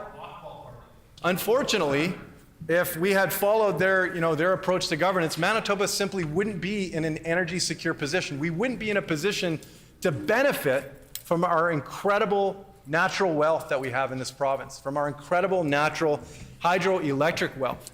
So they rail against that. Again, this bill is an attempt to try to, rail against past NDP government investments in hydro. But Manitobans know that those investments were important for our future. Manitobans know that that firm, secure supply of reliable energy is going to serve us incredibly well going forward. So regardless of what this government likes to say about it, regardless of how much they like to put out the spin and criticize the decisions of the last NDP government, they know in their hearts, every single one of them, that that was a good investment, that we needed to make those investments. Moving aside from Kiosk here, let's talk about their constant railing against Bipole 3. We've heard from this government constant critiques of the last NDP government's decision to invest in another bipole. I don't know if this government or any members of this government have actually looked at the risks that we were facing by having two bipole lines located directly next to each other, but there's significant risks associated with that. Significant risks associated with that. If we had a big fire or a big storm, huge portion of Manitoba's energy would be cut off. This government apparently didn't support the need to make those types of investments. Again, we've heard from them nothing but looking backwards instead of looking ahead and saying, what do we need to do to make sure Manitobans can have access to the reliable, secure supply of energy that we need access to. Just railing against that, again, trying to argue for shrinking, cutting, staying where we are, stasis, moving backwards. That's what Manitobans think about when they think about the PC party of Manitoba. They think about cuts, shrinking. They certainly don't think about investments in Manitoba's future. They don't think about a government that is going to do what needs to be done to make sure Manitobans can be secure going forward, that Manitobans can have an economy that works for everyone. They think of cuts. They think also of financial irresponsibility, which I think is, quite frankly, why this government has brought this bill forward. It's a desperate attempt, a very desperate attempt, I might add, at trying to create an appearance of financial responsibility, which, again, has absolutely no teeth. There's no teeth to this bill. It creates this pretend debt ceiling, and ultimately, those can be changed every year. So, they can go out and tell Manitobans that they're financially responsible and that they're limiting spending, when in reality, there's nothing different. No changes have been made. There's nothing meaningful here in this bill of any kind whatsoever. The last thing I'll point out that we know that this government, again, railed against in terms of hydro development is, beyond Bipole 3, beyond the development of new hydroelectric capacity in Kiosk, again, is the Manitoba-Minnesota tie line. Again, we've heard this looped in to these other investments as though these were bad decisions by the last NDP government, when what do we know in reality? That investment is going to support our ability to continue to sell huge amounts of energy down to the United States. And will, in fact, also help to support greater energy reliability and security in Manitoba because it allows us to have an increased capacity to bring energy from the US to Manitoba if needed in an emergency. You know, I don't know any Manitobans who would argue that we wouldn't want to have more energy security, that we don't need to increase the amount of energy security and reliability we have in this province. The only people, it seems, in Manitoba who would argue against that are in this chamber on the other side of the aisle here. Again, so we're seeing, you know, railing against investments in hydro. This is a transparent attempt at trying to create a sense of financial responsibility that's not there. And, you know, arguably we can see that not only in hydro, we can see that in departments across government. My colleague from Union Station made some great points about the very same concern, which is, you know, this government's cuts in healthcare ultimately result in other costs to Manitobans. I think back to some of the other financially irresponsible decisions that have been made years ago, and to forget sort of what we're seeing over the last couple of years, basic things like cutting inpatient physiotherapy, cutting foot care. In what universe does that make any sense from a financial responsibility perspective? You know, you speak, like I'm sure many of the members across the way had many conversations, and I'm sure they've had many conversations with people who've reached out who said, you know what, the fact that I couldn't get inpatient physiotherapy meant that I was back in the hospital taking up provincial resources so I could get the care that I need because I couldn't afford to get physiotherapy because I didn't have an insurance policy. We see in theory what the government is trying to achieve with these cuts that they make. We see what it is that they're aspiring to do. But ultimately, Manitobans know that it doesn't work out that way. We know that it ends up costing us more money. That PC mentality, that short-term thinking, short-term cuts result in huge amounts of long-term pain for us. Cutting inpatient physio is just the perfect example of that. It's so simple. It's so clear to anybody you speak with. It demonstrates with total clarity the short-sightedness that we've seen from this government. We make a cut here, we pretend that all of a sudden we've got these savings, and then we kick the can way down the road and we pretend that those costs aren't there. Meanwhile, those costs just balloon, they grow, and they continue to grow. So, you know, we've seen, again, this government brags about cutting deficits. They just create another deficit and a much bigger one over here. That's right. So, you know, shameful decisions like that over and over again are all the evidence that Manitobans need to see to demonstrate how financially irresponsible this government is. We know that they're constantly making these short-sighted decisions over and over again, and that's why this bill isn't fooling anyone. It's not fooling anybody in this province. You know, what we'd like to see, and I think what Manitobans want to see, is a government that understands the importance of making investments that will ultimately help us to save money. Not going the other way, not going backwards, not cutting investments in healthcare, not cutting profit-making entities within hydro. We need a government that looks forward, that understands that those cuts have impacts over the long term. We don't need more political theater, more meaningless bills like this one that achieve nothing. At a time, by the way, like the fact that we're here debating this bill that has, frankly, zero substance to it at this point in time when we have so many other pressing concerns that are of critical importance to Manitobans, just speaks to the, what this government is hoping to achieve right now. Political theater. We're not seeing a serious attempt by a government to do what's needed to help Manitobans to recover from the pandemic. Instead, we're getting this.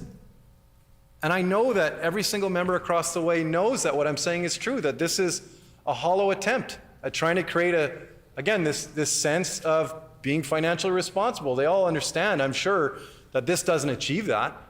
I'm sure this is actually a little bit embarrassing for members across the way. Maybe it's actually really embarrassing.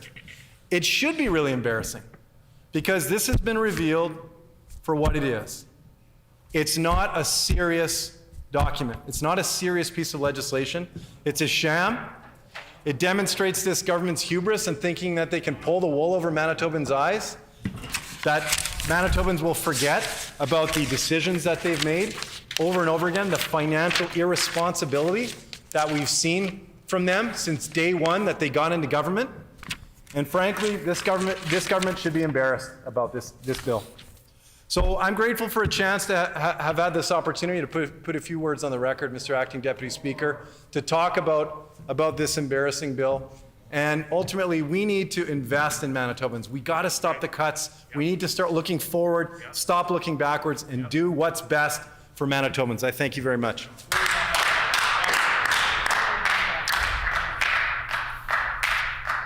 The honourable member from Concordia. Well, thank you very much, Mr. Deputy Speaker. I gotta say, I could listen to that all day long. The member for St. James has it exactly right, and not just the member for St. James, but this entire team, has really laid bare this government's piece of legislation here and exposed it for what it is. And I think the member for St. James called it a sham, and I couldn't have said it better myself. And in fact, I'll try over the next half an hour, but I really don't think I will be able to put it better than he did just now. I also want to note that while members on this side of the House are putting facts on the record and are really talking about a real life experience of Manitobans right now and how legislation like this either doesn't address it or in fact, by way of its what's the word now? Obfuscation. Obfuscation. Thank you very much to the member for Transcona. Multiple syllables. Actually hurts Manitobans who are worried about their affordability, are worried about our healthcare system, worried about education, worried about so many things in our province. And all the while we're putting good words on the record and laying out the concerns of our constituents, it's dead silent on the government side. Aside for, I would add, Mr. Deputy Speaker, a bit of sniggering when it came to the member for St. James talking about the importance of keeping Manitoba Hydro a public-owned entity in this province. That's the only time we got a reaction, and it was to laugh. Because, of course, the members opposite don't believe that. But we do, Mr. Deputy Speaker, and we'll continue to say that every single day here in this House. Well, I hope it was well said. I heard from a member in the chamber, except for that one word, which I hope Hansard will forgive me exactly the pronunciation. Anyway, I digress. This is an important piece of legislation to discuss because, as the members here have been saying, it does need to be picked apart, and there are some facts that need to be put on the record with regards to Bill 16. We know that this bill amends the Financial Administration Act, and it effectively works with the Treasury Board's authority to regulate the financial affairs of the reporting organizations within the province of Manitoba that are now being modified. Its authority to specify reporting requirements related to performance and outcomes becomes clarified under this bill, and it gives additional authority to regulate the borrowing or lending of money and the giving of guarantees by reporting organizations. Time and time again, Mr. Deputy Speaker, when we go out on the doorsteps and we're talking to people about their real struggles and their real concerns in this province, what they say to us is, let's make sure that we're being financially responsible, that we're being respectful of people's monies. The hard-working people of Manitoba want to make sure that we're being responsible with their money. And they know that we're the party to do that because they know the experience of 10 straight balanced budgets in this province under Gary Dewar. They know that history. They know that's who we are. Well done. And they know that that is the party that is coming to their doorstep, talking about the important issues, talking about innovative ways to solve those problems, but ultimately always being financially and fiscally responsible while we're doing it. So when the party, the party opposite goes and they knock on their doors and they say, what are your concerns? They have to, in fact, answer for a record of now 6 years of meddling and adjusting and changing their own legislation, Mr. Deputy Speaker, when it comes to how we account for the balanced budget and the budgets here in this province. It's their party, in fact, Mr. Deputy Speaker, that came in and right away with great fanfare said, well, we're going to open up the balanced budget legislation. Oh, but we're going to also make a bit of a caveat there, that if we don't balance the budget right now, that's okay. Don't worry about it. We'll give ourselves 5 years to do it. Okay, that was the initial change they made. And then they said, well, wait a minute. Looking at the forecast, this is before the pandemic, I might add, Mr. Deputy Speaker. They said, well, looking at the forecast, there's no way we can do that. There's no way we're going to be able to balance. We're not going to be able to hit those targets. So let's change it again. And let's modify what the standards are that we're going to hold ourselves to. And then when even that wasn't good enough, and I heard from all the members on the front bench of the government under the Pallister government and now under the Stephenson government, they were all very concerned because there was a clause about losing some of their salary if they couldn't come back into balance. So what did they do? Pressing problems. Again, this is before the pandemic. We had huge undertaking in the healthcare system, in the education system. We had these guys hacking and slashing across government. Yep. And they said, whoa, let's stop all of that. And what should we spend our time at the cabinet table talking about? How can we protect our salaries? How can we go in and meddle once again with the balanced budget legislation? 4 times, Mr. Deputy Speaker. 4 times before 2019 did this government bring the balanced budget legislation, scratch it out. Okay, well, wait a minute. What can we do here? How can we give ourselves that salary? And at this point, if I'm not mistaken, there's much smarter members than myself on our side of the house. They can correct me here, but I think the way that it works is that if they come into balance anytime in the next decade, they're going to get retroactive pay, Mr. Deputy Speaker. That means that the Minister of Finance will be out of this house. He'll be on the golf course. He'll be kicking back, and all of a sudden he'll get a phone call from payroll and say, "Oh, we've got a check for you. We're going to pay you for the time that you were a minister, retroactively." I mean, it's beyond the pale, Mr. Deputy Speaker. It's absolutely mind-boggling to the average Manitoban. But that's been the priority of this government. So when we saw Bill 16 come forward, you can imagine that we were a little skeptical. We thought, what are they up to this time? But it actually goes a lot further than the previous balanced budget legislation and other financial and fiscal legislation that's been brought forward. It's actually even more concerning than making sure the Minister of Finance gets his paycheck in 10 years.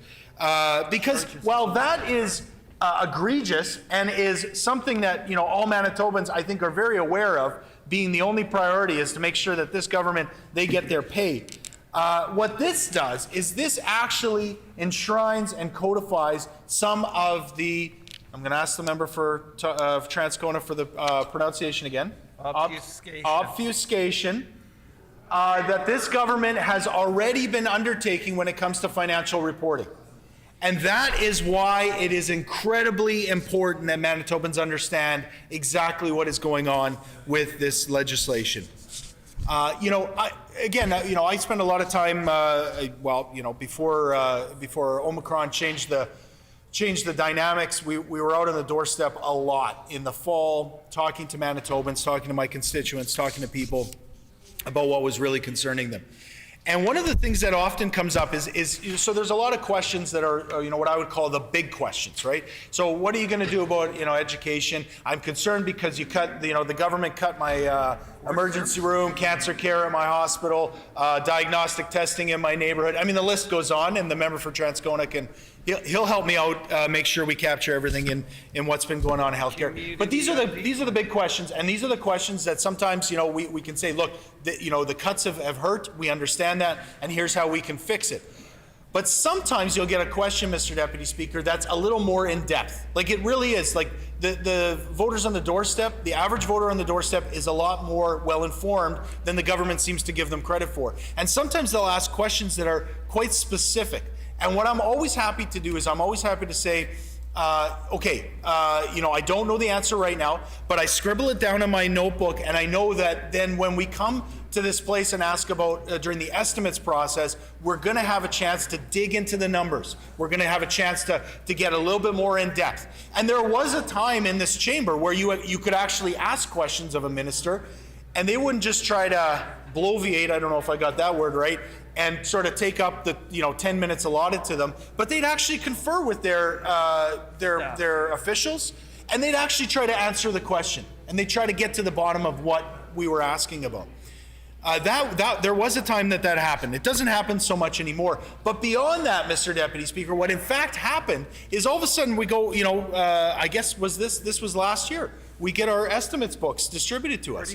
And everybody's going, where's the rest of them? Where's the information that we need? Where's the information that we need as legislators to go in line by line and check what are the concerns? How are these cuts really affecting the people in our constituencies? And that's what they're asking us. They're asking us, how is this affecting us? How is this impacting us? And so we had this opportunity in the past where we could actually go in and we could actually, track this stuff on a more granular level and hold the government to account over it. And what did this government do? And they're going to blame Brian. This was Brian Pallister. This was all his fault. We didn't like that guy either. That's what they're going to say. But then they go ahead and they keep the same team. They keep exactly the same, and they in fact pick one of the ministers that was front and center in that government to be the premier. So we know that they're not going to change anything. They think they pulled a fast one on Manitobans. Oh yeah, he was terrible, but we're going to do everything exactly the same. And we haven't seen our estimates books, but I don't think anybody over here is holding their breaths that they're actually going to get the information, because this is the kind of legislation that actually codifies and enshrines that way of doing business in legislation and in law. And so, this has been a regular practice of this government. We know that they're going to do this. They say, well, COVID, it was, times are changing, things are different. Manitobans want the truth and they want the answers, and they're not getting it from this government. So we're going to work with what we've got. We're going to work with the information that's in front of us. I look forward to the estimates process because Manitobans are asking some hard questions and we want to get them answers. So that's what we're going to be doing. So beyond that, though, Mr. Acting Deputy Speaker, beyond that, this government knows that they have a terrible record when it comes to their public finances, right? So not only just the information they're giving us, but the information that they're going to the Auditor General with, right? And this is unbelievable to me because, I guess they figure, well, we've got this reputation. We're the money guys. We're the money guys, right? We're the blue team. Don't worry. We've got this all under control. Okay, fine. You don't have to tell us that. You don't have to tell Manitobans that. You go to the Auditor General. Yeah. That is where the buck stops when it comes to making sure that our books are being handled properly. And they can't even meet that threshold. That is the absolute basic threshold that a government should be able to meet. So, because look, they can cut all day long and Manitobans are going to hold them account for that. There will be a reckoning for the cuts that are happening, and they will pay a price at the polls for that. But before we even get to that point, Mr. Deputy Speaker, Manitobans just want a government at the very basis that can at least have the Auditor General sign off on their books.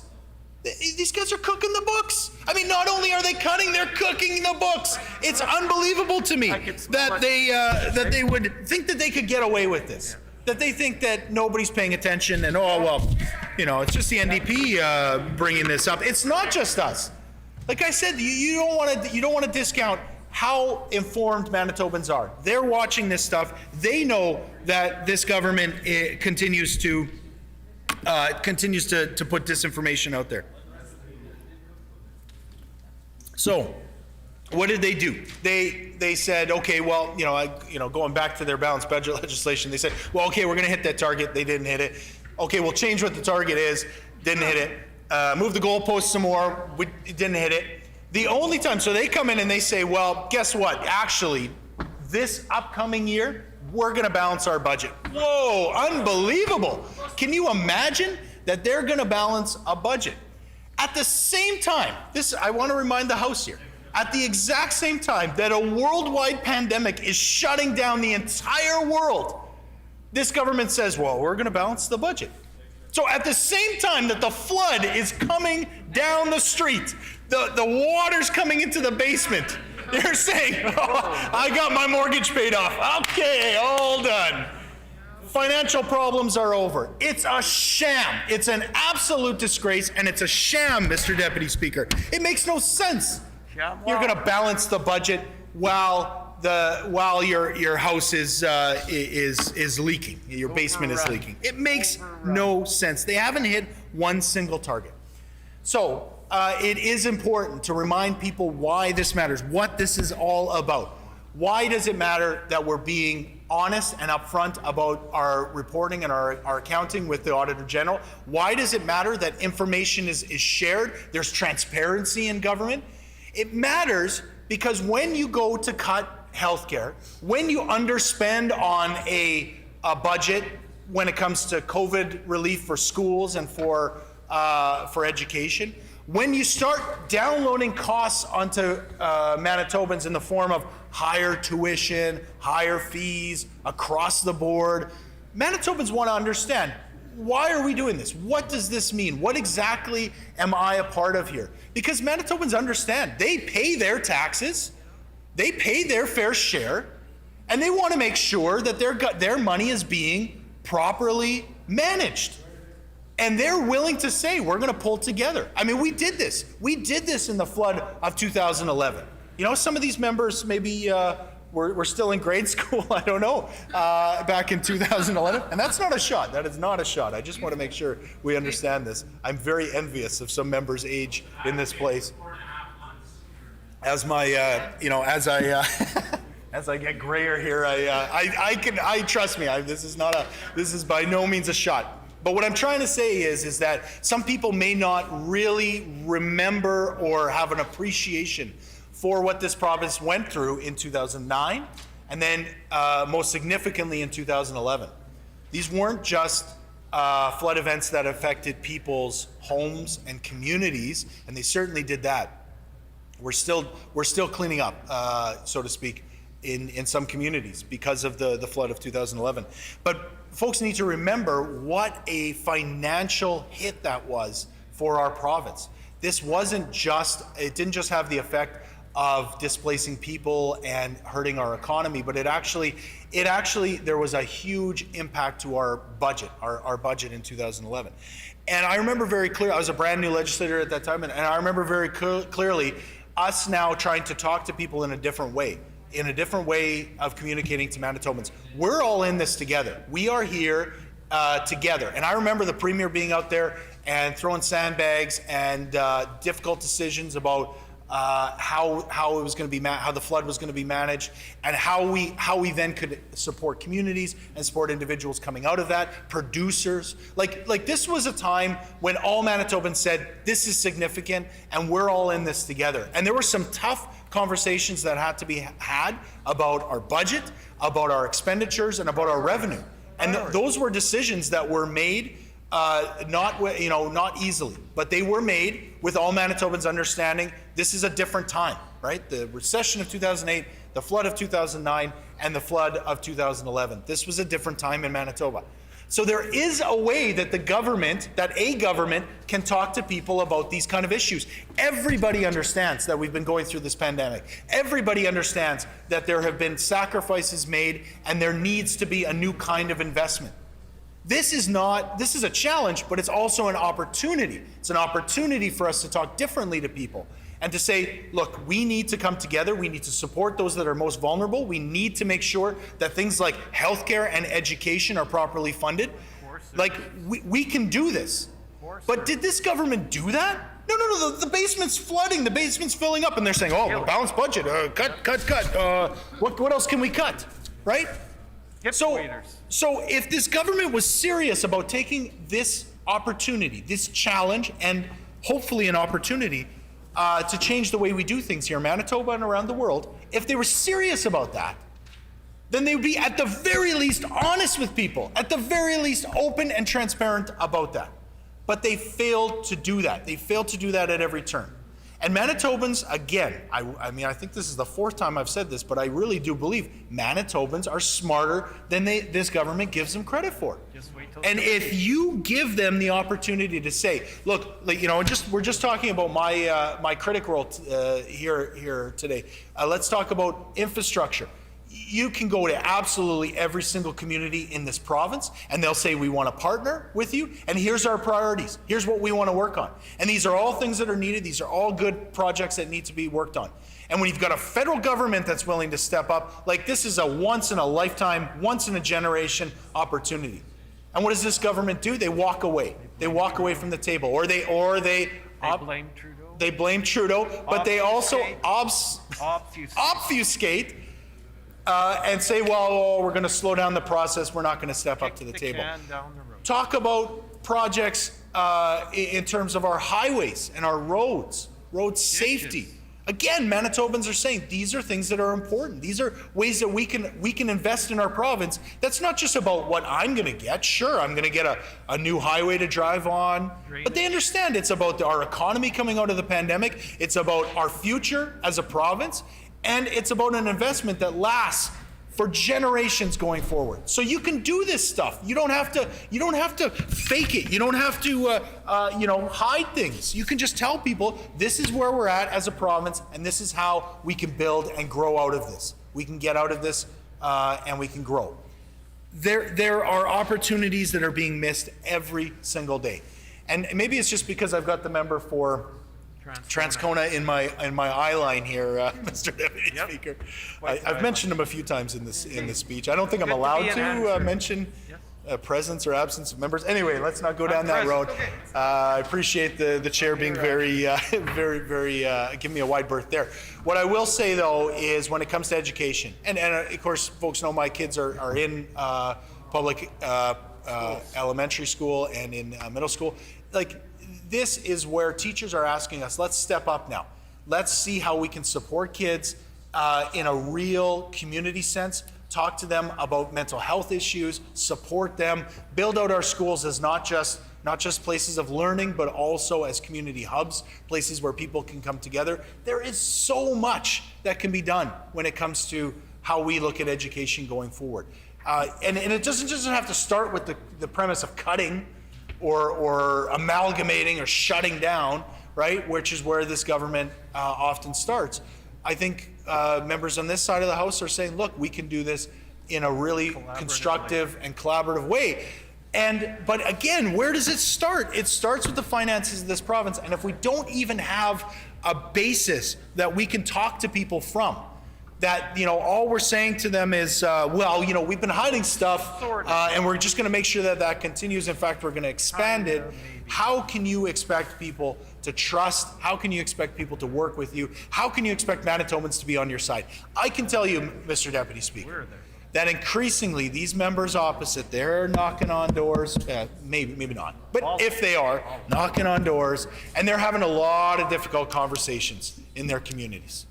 And, maybe some of them didn't sign up for this, right? It was good times. There was a government on its way out in 2016, and they thought, well, this is good times. This is, I don't mind this MLA gig. You go to events, see everybody's on your side. You're a celebrity in your community. This is a great gig. Well, I can tell you, Mr. Deputy Speaker, over the next, how long do we have? 16 months. 16 months. I know it's been tough. Well, members opposite need to get ready, because it is going to get a heck of a lot tougher to have those conversations at the doorstep, to answer for why their government puts this kind of legislation as their priority, why this government doesn't want to tell the people of Manitoba what's really going on with their finances, doesn't want to be honest with them. We're going to continue to be honest with them, and members on this side will always be fighting for the issues that are important to them. Yes. Order. When this matter is again before the House, the honourable member from Concordia will have 7 minutes remaining. The hour being 5 p.m., the House is adjourned and stands adjourned until 10 a.m. tomorrow.